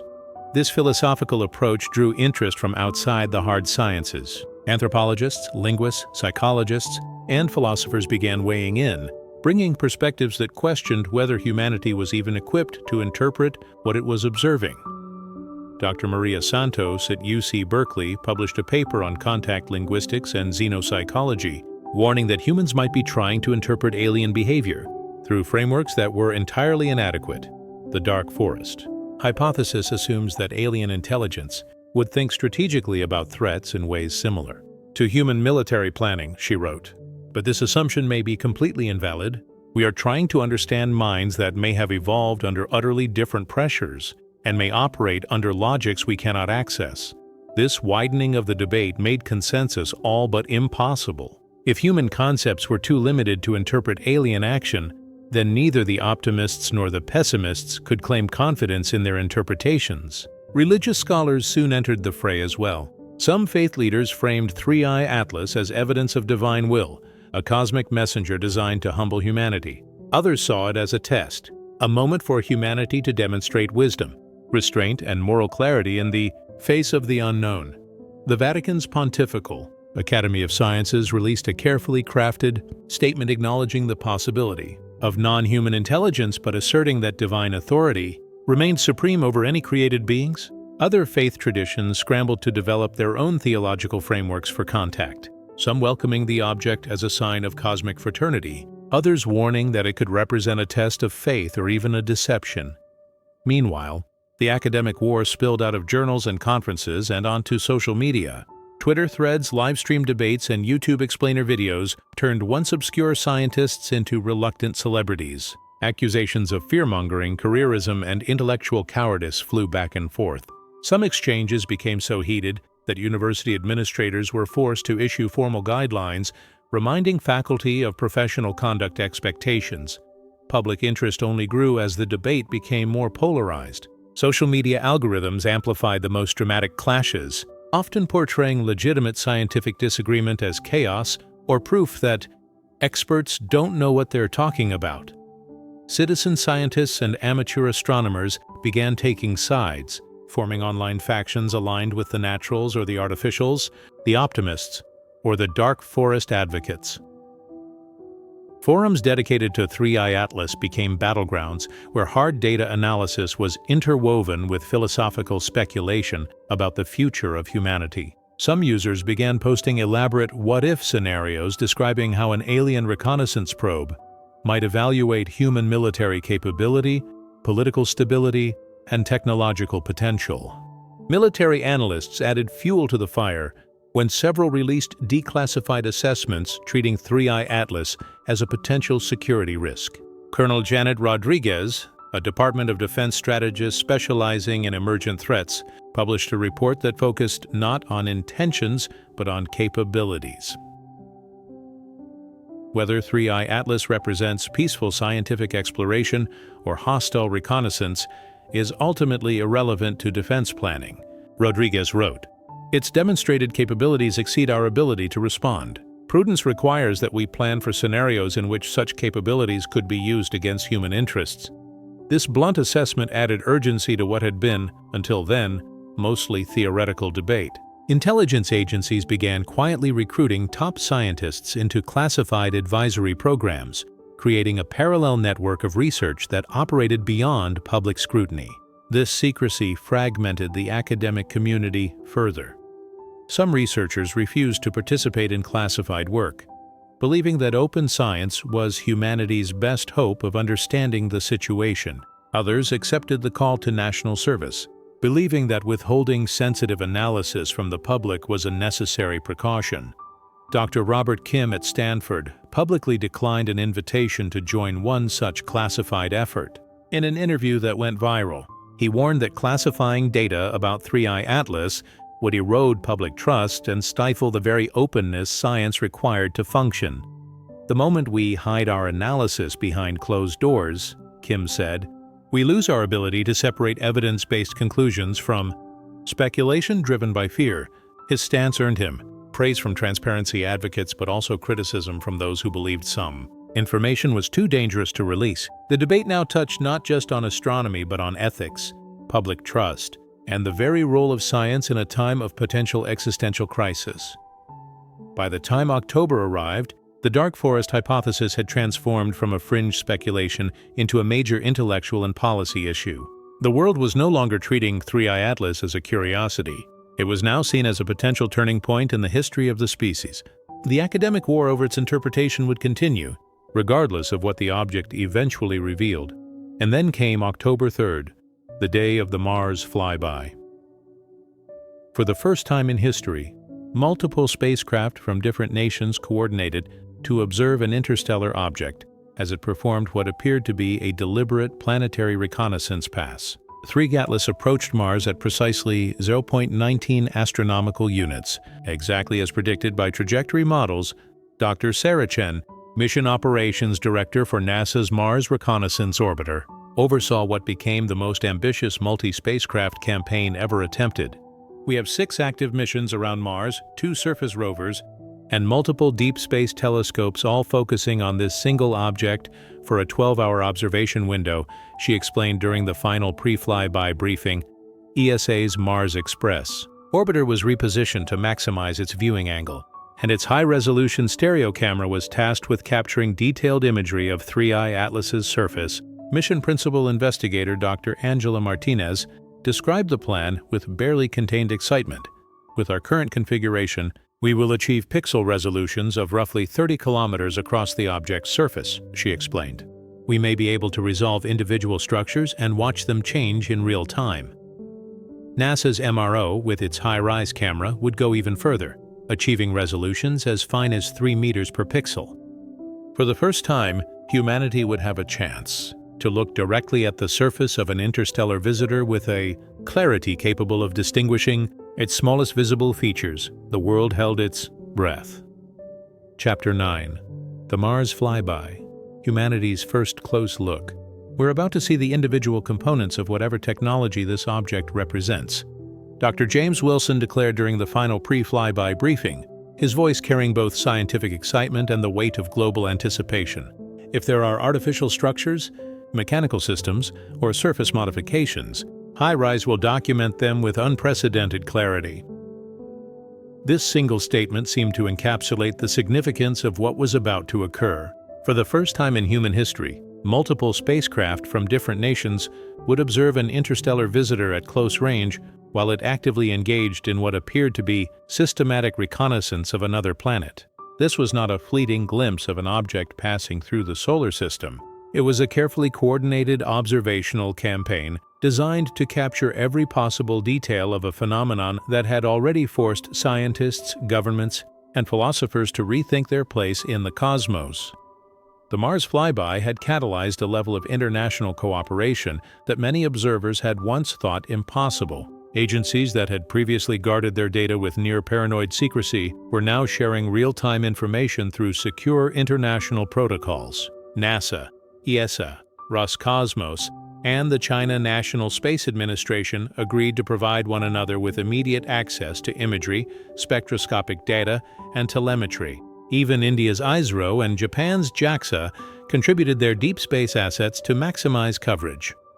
This event has unified us in ways that go beyond science, remarked Dr. Sarah Chen, Mission Operations Director for NASA's Mars Reconnaissance Orbiter, MRO. For 12 hours, every eye humanity can turn toward Mars will be watching the same thing, the same object, the same mystery. We may not agree on what it is or what it means, but we are all committed to finding out together.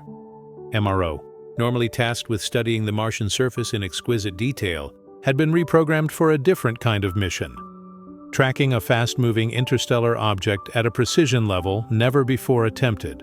The spacecraft's high-rise camera, capable of resolving objects as small as 3 meters across from orbit, had been configured to track 3I Atlas as it made its closest approach. If the object carried external structures, rotating assemblies, or surface features suggestive of technology, HiRISE would capture them. ESA's Mars Express orbiter had been repositioned weeks earlier to optimize its line of sight. Its high-resolution stereo camera and onboard spectrometers would collect complementary data, producing a three-dimensional view of the object's surface and its spectral fingerprints. This will allow us to resolve structural components and monitor any activity during the encounter, said Dr. Angela Martinez, the mission's principal investigator. If it is performing active reconnaissance, we should be able to observe operational behaviors directly, maneuvers, scanning patterns, or energy emissions. China's Tianwen-1 orbiter and Zhurong rover added unique capabilities to the campaign. The orbiter's medium and high-resolution cameras would provide continuous monitoring from an orbit synchronized to maximize observation time, while Zhurong's surface instruments were repurposed to look skyward, capturing data from Mars's surface as the object passed overhead. The level of transparency demonstrated by China, sharing observation sequences and data-sharing agreements ahead of time, was seen by many as a diplomatic milestone, a gesture that underscored the unprecedented nature of the situation. Even Russia, historically guarded about its space operations, committed its Mars orbiters and Earth-based assets to provide continuous coverage. This is the most significant astronomical event in human history, said Dr. Dmitry Volkov, director of the Institute for Space Research, during a rare public interview. No single nation possesses sufficient resources to fully comprehend what we are observing. International cooperation is not just desirable, it is essential. Beyond government space agencies, the event galvanized the global amateur astronomy community. Marcus Rodriguez, an engineer turned citizen scientist who had become a leading figure in public observation efforts, organized a worldwide network of coordinated amateur telescopes. Though these instruments could not match the resolution of orbital spacecraft, They provided redundancy and independent confirmation of major events. If there's a transmission, a sudden change in brightness, or an unexpected maneuver, we'll see it, Rodriguez explained in a live stream viewed by tens of thousands. Preparations extended beyond optical observation. Deep space radar and tracking networks, normally tasked with guiding spacecraft or detecting potentially hazardous asteroids, had been retasked to track 3I Atlas with unprecedented precision. The global network of radio observatories, from Arecibo's successor facilities to the giant dishes at Goldstone and Effelsberg, were synchronized to listen across the full electromagnetic spectrum. Dr. Frank Wilson at the National Radio Astronomy Observatory developed a monitoring protocol that would scan everything from low-frequency radio waves to high-energy microwave emissions. If it communicates with Earth, with its creators, or with some unknown recipient, we will detect and record it, Wilson promised during an international coordination call.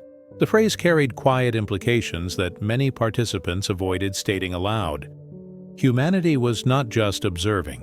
It was listening for signs that might confirm or rule out the most unsettling possibility of all, that they were being actively studied. Military analysts had their own objectives. Frameworks were developed to evaluate the object's scanning patterns and energy emissions, not just for scientific insight but for intelligence purposes. The U.S. Department of Defense, the European Space Operations Center, and China's military space program were all monitoring 3I Atlas as if it were an adversarial reconnaissance platform. Whether it represents peaceful science or hostile surveillance is irrelevant, said Colonel Janet Rodriguez in a classified assessment later leaked to the press. Its demonstrated capabilities exceed our own by several orders of magnitude. Prudence requires that we prepare for scenarios in which those capabilities could be directed against human interest. This convergence of scientific and military priorities added an unmistakable layer of tension to the flyby. If 3I Atlas performed maneuvers consistent with intelligence gathering, or if it emitted signals directed toward Mars's surface installations, the implications would be immediate and profound. Contingency protocols were in place to secure Mars assets, redirect communication arrays, and prepare public statements in the event of an overt technological demonstration. Dr. Lisa Park at MIT had developed a behavioral analysis framework to interpret whatever 3I Atlas might do during its encounter. Rather than focusing on technologies that might be beyond human comprehension, Park's approach emphasized operational choices, how the object distributed its time, which parts of Mars it observed, whether it changed velocity or orientation during key moments. Even if we cannot decipher the specific technologies involved, she explained during a pre-flyby media briefing, we can infer its priorities by watching what it chooses to do. Time is a universal currency. How it spends that time will tell us what it values. As the hours ticked down to closest approach, the atmosphere within mission control centers around the world grew electric.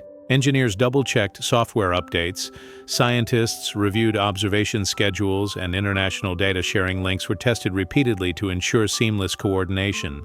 The sense of collective focus was palpable, not just within space agencies but across the globe. Social media platforms carried live streams of pre-flyby briefings to millions of viewers. News anchors spoke in hushed, measured tones, aware that the public was treating this like a moment out of history. A lunar landing, a Voyager encounter, and a Cold War summit all rolled into one. The difference was that no one knew whether what humanity was about to witness would inspire awe, fear, or both. The Mars flyby was no longer just a scientific event. It had become humanity's first opportunity to study, in real time, what appeared to be alien intelligence engaged in deliberate, systematic exploration. It was, as one commentator put it, the closest thing to first contact we've ever experienced. The question that lingered in every mind, from the control rooms of NASA to living rooms across the world, was simple and profound. Would 3I Atlas simply pass by as a silent observer, or would it reveal something about its purpose, perhaps something that humanity was not yet ready to hear? The psychological impact of witnessing 3I Atlas conduct a reconnaissance mission of another world was profound, shaking humanity in ways no purely scientific discovery ever had. The mere idea that this interstellar visitor, an object of technological sophistication beyond anything humanity could yet build, was actively surveying Mars, forced people everywhere to confront a sobering truth. If it could study another planet, then Earth itself might already have been under observation for years, perhaps decades. This realization struck at the heart of humanity's sense of security, making the planet feel more vulnerable than ever before. Religious communities across the globe responded with a wave of spiritual preparation. Prayer services, meditation circles, and reflection gatherings were organized to coincide with the precise timing of the Mars flyby, turning the astronomical event into a planetary moment of ritual significance. Many faith leaders saw the encounter as a sign, a message, or even a divine test, calling on their followers to ready their hearts and minds for what might come next. Whether viewed as a moment of cosmic revelation or a warning from the heavens, the event was framed as an opportunity for spiritual growth and reflection. Humanity, they argued, was being invited to see itself not just as a collection of nations, but as a single, fragile civilization on a pale blue dot under observation by an intelligence far greater than its own. The media preparation for the flyby was unprecedented. Major global news networks coordinated live coverage across continents, planning continuous broadcasts that would carry viewers from the countdown to the final data transmission. Journalists and science communicators spent weeks preparing explainers, interviews, and simulations to help the public understand what they were about to witness. Interest levels rivaled those usually reserved for the inauguration of world leaders, the landing of astronauts on the moon, or the outbreak of major wars. Social media platforms braced for record-breaking activity, scaling up server capacity and content moderation systems to handle the expected surge. Analysts predicted that billions of people, possibly half of the human population, would follow the event in real time, making it the single most watched scientific milestone in human history. Behind the scenes, the technical preparation was staggering.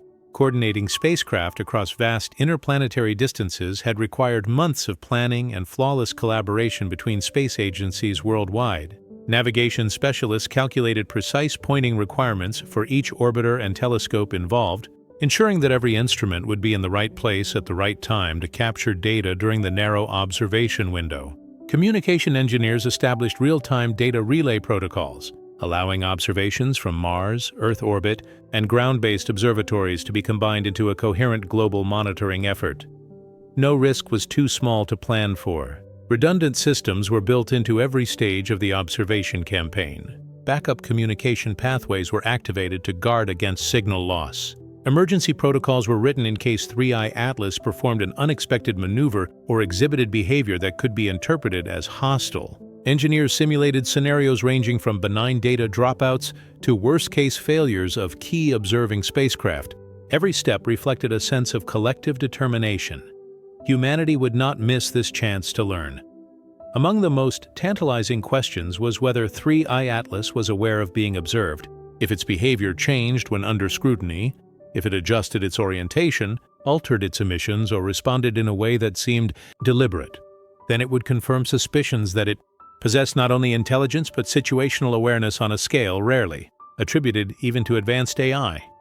Dr. Robert Kim at Stanford University had developed specific analysis protocols to detect subtle behavioral changes, algorithms designed to separate random variations from purposeful action. If this object is as intelligent as its trajectory and emission suggest, Kim told his colleagues, it will know we are watching. It may even choose to communicate by altering its behavior in ways we can detect. Governments treated the flyby as a moment of existential importance. World leaders cleared their schedules. Intelligence agencies and military commanders placed surveillance networks on heightened alert, not because they expected an attack, but because they recognized the potential implications if the visitor demonstrated capabilities that could affect Earth or its satellites. Diplomats quietly opened back channels with rival nations to ensure that misinterpretations would not lead to accidental escalation. Humanity, for one brief moment, behaved as though it truly was a united planetary civilization, preparing to meet another intelligence. As October 3rd approached, anticipation reached a fever pitch. Humanity braced for a revelation that could change its understanding of life, technology, and its place in the cosmic hierarchy. The next 12 hours, scientists warned, might provide the clearest evidence yet of alien technology operating in real time. evidence that could answer questions humanity had asked for millennia while posing entirely new ones. It was at this moment, with the world's eyes turned to Mars, that Dr. Jennifer Walsh made her extraordinary discovery. Walsh, senior imaging specialist at the Space Telescope Science Institute, had spent 6 consecutive hours poring over Hubble Space Telescope data from July 21, 2025. What she found defied every principle of cometary physics she had been taught. The Hubble images revealed something impossible. The dust trail of 3I Atlas was pointing in the wrong direction. Traditional comet tails always form as solar radiation and the solar wind push gas and dust away from the nucleus, creating a luminous tail that points directly away from the sun. But 3I Atlas displayed what Walsh termed an anti-tail, a teardrop-shaped cocoon of dust that was oriented toward the sun instead of away from it. The broader, more luminous end of the teardrop faced the solar glare, while the narrow end streamed behind the object as it traveled through space. Walsh called an emergency briefing to present her findings. This configuration is aerodynamically and gravitationally impossible under natural conditions, she explained to the stunned room. The orientation suggested that 3I Atlas was not merely venting material, but actively controlling it, as though collecting or manipulating the dust rather than passively ejecting it. The implications were staggering. This was not just a visitor. It was a machine performing operations on a planetary scale. Dr. Sarah Mitchell at NASA's Goddard Space Flight Center was tasked with finding a natural explanation. For weeks, her team ran intensive simulations, modeling every conceivable mechanism: solar wind effects, electromagnetic field interactions, gravitational perturbations, even exotic sublimation processes, but none could account for the observed configuration. In her classified report, later leaked to Congress, Mitchell concluded, "No known natural process can produce the dust orientation documented by Hubble. The evidence is consistent with active, controlled emissions." Initially, the discovery was classified to allow time for authorities to craft a careful public response. But the secrecy unraveled quickly. Amateur astronomers began reporting their own observations of the anti-tail using backyard telescopes and inexpensive imaging equipment. One of them, Chilean observer Carlos Mendez, captured images that confirmed the phenomenon and posted them online. His YouTube video explaining the results went viral, surpassing 20 million views in its first week. "I've been photographing comets for 15 years, Mendez said. "This is not normal behavior. We are watching something actively manage its own emissions. Physics says this shouldn't be happening, and yet it is." The amateur confirmation created a public relations crisis for space agencies that had been attempting to control the narrative. The democratization of astronomy meant that official suppression was no longer possible.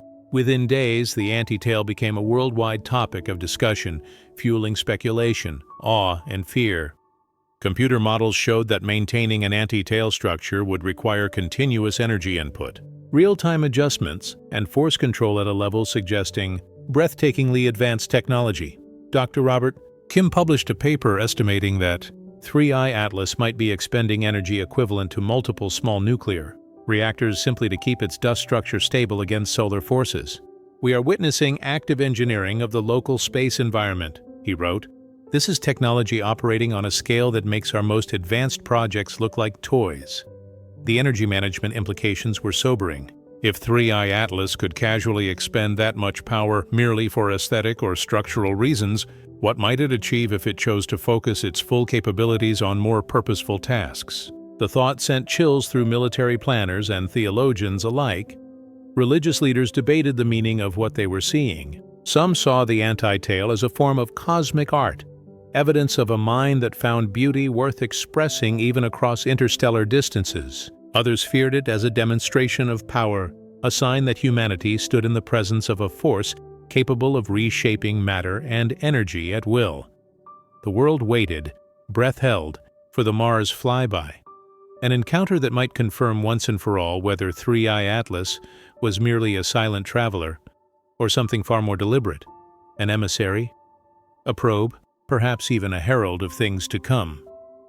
The Vatican's Pontifical Academy of Sciences issued a carefully worded statement shortly after the Hubble images were confirmed. acknowledging that divine creativity might manifest itself through intelligences far beyond human understanding. Their message was measured but profound, emphasizing that no technological display, no matter how advanced, could ever threaten the authority of the divine or the spiritual truths that guide human existence. This was a subtle but crucial message. Humanity must learn to see alien intelligence not as a threat to faith, but as part of a wider divine creation. For many, this was reassuring. For others, it opened new philosophical questions about the nature of God's plan and whether humanity was truly at the center of the cosmic story. Other religious traditions were forced to confront entirely new theological challenges. Some denominations held emergency councils to debate the spiritual implications of meeting a species, or machine, that could manipulate matter, energy, and celestial dynamics with apparent ease. These were not abstract debates. The anti-tale had become more than a scientific curiosity. To many believers, it looked like a message painted across the solar system in glowing dust, a cosmic calligraphy beyond their ability to read. Theological frameworks were being rewritten in real time, and clergy scrambled to guide their followers through a period of awe mixed with existential fear. The anti-tale discovery also shed light on something more unsettling: how governments and space agencies had been managing information about 3I Atlas from the very beginning. The initial decision to classify Hubble's findings suggested that the authorities were deeply concerned about the psychological impact of the data on the general public. Internal communications, later leaked, revealed heated debates among NASA administrators and international space policy officials about how much of the truth should be shared. One faction argued for full transparency, warning that withholding information could destroy public trust and create conspiracy theories. Another group feared that revealing the full extent of 3I Atlas's technological capabilities could trigger economic shocks, mass panic, or even religious unrest. Caught in the middle of this institutional struggle was Dr. Elena Vasquez, the brilliant astronomer whose trajectory analysis had first suggested that 3I Atlas might not be a natural object at all. As the lead author of the seminal paper that introduced the object to the world, Vasquez became a symbol for both sides of the transparency debate. Scientists and journalists pressed her for information, while agency officials quietly urged her to withhold certain details until official briefings could be coordinated. Appearing at a rare public forum, Vasquez delivered a statement that captured the tension of the moment. "Scientists have an obligation to share their findings with the broader community," she said, "but we also have a responsibility to consider the implications of information that might cause unnecessary alarm." The anti-tale phenomenon represents technology so advanced that it may be fundamentally beyond public comprehension. We must be cautious. While her words were carefully chosen, they only deepened the sense that humanity was peering into mysteries that might never be fully understood. Meanwhile, the anti-tale itself continued to evolve. Over the course of weeks, it grew more elaborate, developing filament-like substructures and patterns that appeared to shift with mathematical precision. Spectroscopic analysis revealed that different regions of the dust contained distinct material compositions, arranged in what appeared to be systematic order rather than random distribution. Dr. Maria Santos at UC Berkeley published a groundbreaking paper suggesting that the anti-tale might not be merely aesthetic but informational. Her research indicated that the patterns contained repeating ratios, prime number sequences, and fractal geometries, hallmarks of information encoding. The anti-tale configuration demonstrates organizational principles that are too ordered to be accidental, Santos wrote. We may be witnessing a form of communication that uses cosmic dust as a medium for transmitting data across interstellar distances. This was an astonishing hypothesis. If correct, it would mean that humanity was not merely watching a machine behave in a way they did not understand. It was attempting to say something. The challenge was deciphering whether that something was an invitation, a warning, or simply a statement of presence. Adding to the mystery were reports from amateur radio operators around the world who claimed to have detected faint electromagnetic emissions that seemed to correspond with changes in the anti-tale structure.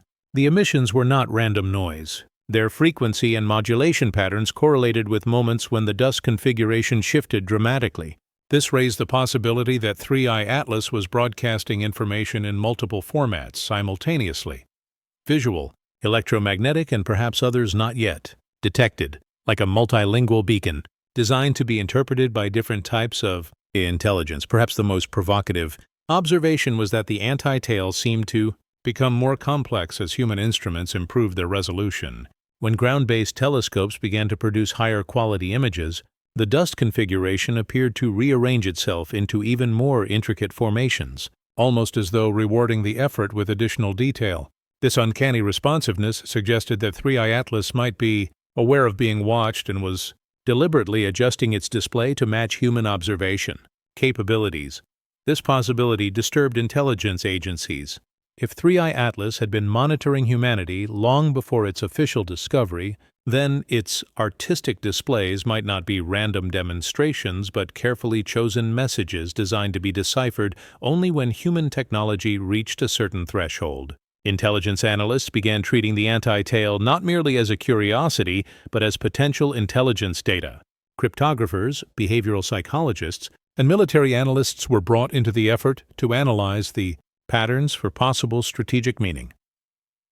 The Defense Intelligence Agency established a classified task force to examine the anti-tail from the perspective of psychological operations. Their findings, leaked months later, concluded that the phenomenon could be seen as a demonstration of power, a subtle but undeniable statement of technological dominance. Whether this represents communication, intimidation, or simple artistic expression, the underlying technological implications are identical from a security perspective, wrote Colonel Sarah Martinez, who headed the military's 3 Atlas assessment team. Her reports, unusually lyrical for military documents, noted that she was effectively writing art criticism in the context of a threat assessment. Religious communities worldwide responded to the deadline passage in ways that reflected their diverse theologies. Some leaders interpreted the lack of dramatic contact as confirmation that divine authority remained unchallenged by any alien presence. Others suggested that contact might be happening in spiritual, not technological forms, through inspiration, visions, or cosmic events not yet understood by science. The Vatican issued a carefully worded statement acknowledging that divine plans operate on timescales far beyond human comprehension, while emphasizing that the pursuit of truth through scientific observation remained a sacred duty. The impact of the December deadline also rippled through education systems. Universities and schools that had rushed to design curricula for a post-contact world found themselves reassessing what preparedness really meant. Dr. Maria Santos at UC Berkeley conducted one of the first studies on how students were psychologically affected by the build-up to the deadline. Her findings revealed that students who had spent months expecting imminent technological revolution shifted their priorities toward adaptability and critical thinking rather than narrow technical specialization. The most valuable preparation for an uncertain future, Santos concluded, is cognitive flexibility, the ability to think clearly in the face of unprecedented challenges. The business and financial sectors experienced the deadline as both a crisis and a stress test. Stock markets fluctuated wildly, pricing in scenarios that ranged from technological utopia to planetary-scale economic collapse, although relief followed when no obvious alien intervention occurred. The episode exposed structural vulnerabilities in global financial systems, weaknesses that might prove catastrophic if a truly disruptive technological event ever occurred. Amateur astronomers, emboldened by their role in the December observations, continued to operate their telescopes and citizen science networks. They had tasted the importance of their contributions and were unwilling to relinquish their role in humanity's cosmic watch. Some began pioneering new techniques to detect faint or transient phenomena that might escape traditional professional observatories. These grassroots efforts acknowledged a sobering possibility. Advanced alien technology might be designed to remain subtle, conducting reconnaissance below the threshold of obvious detection. Intelligence agencies, too, treated the entire experience as a learning opportunity.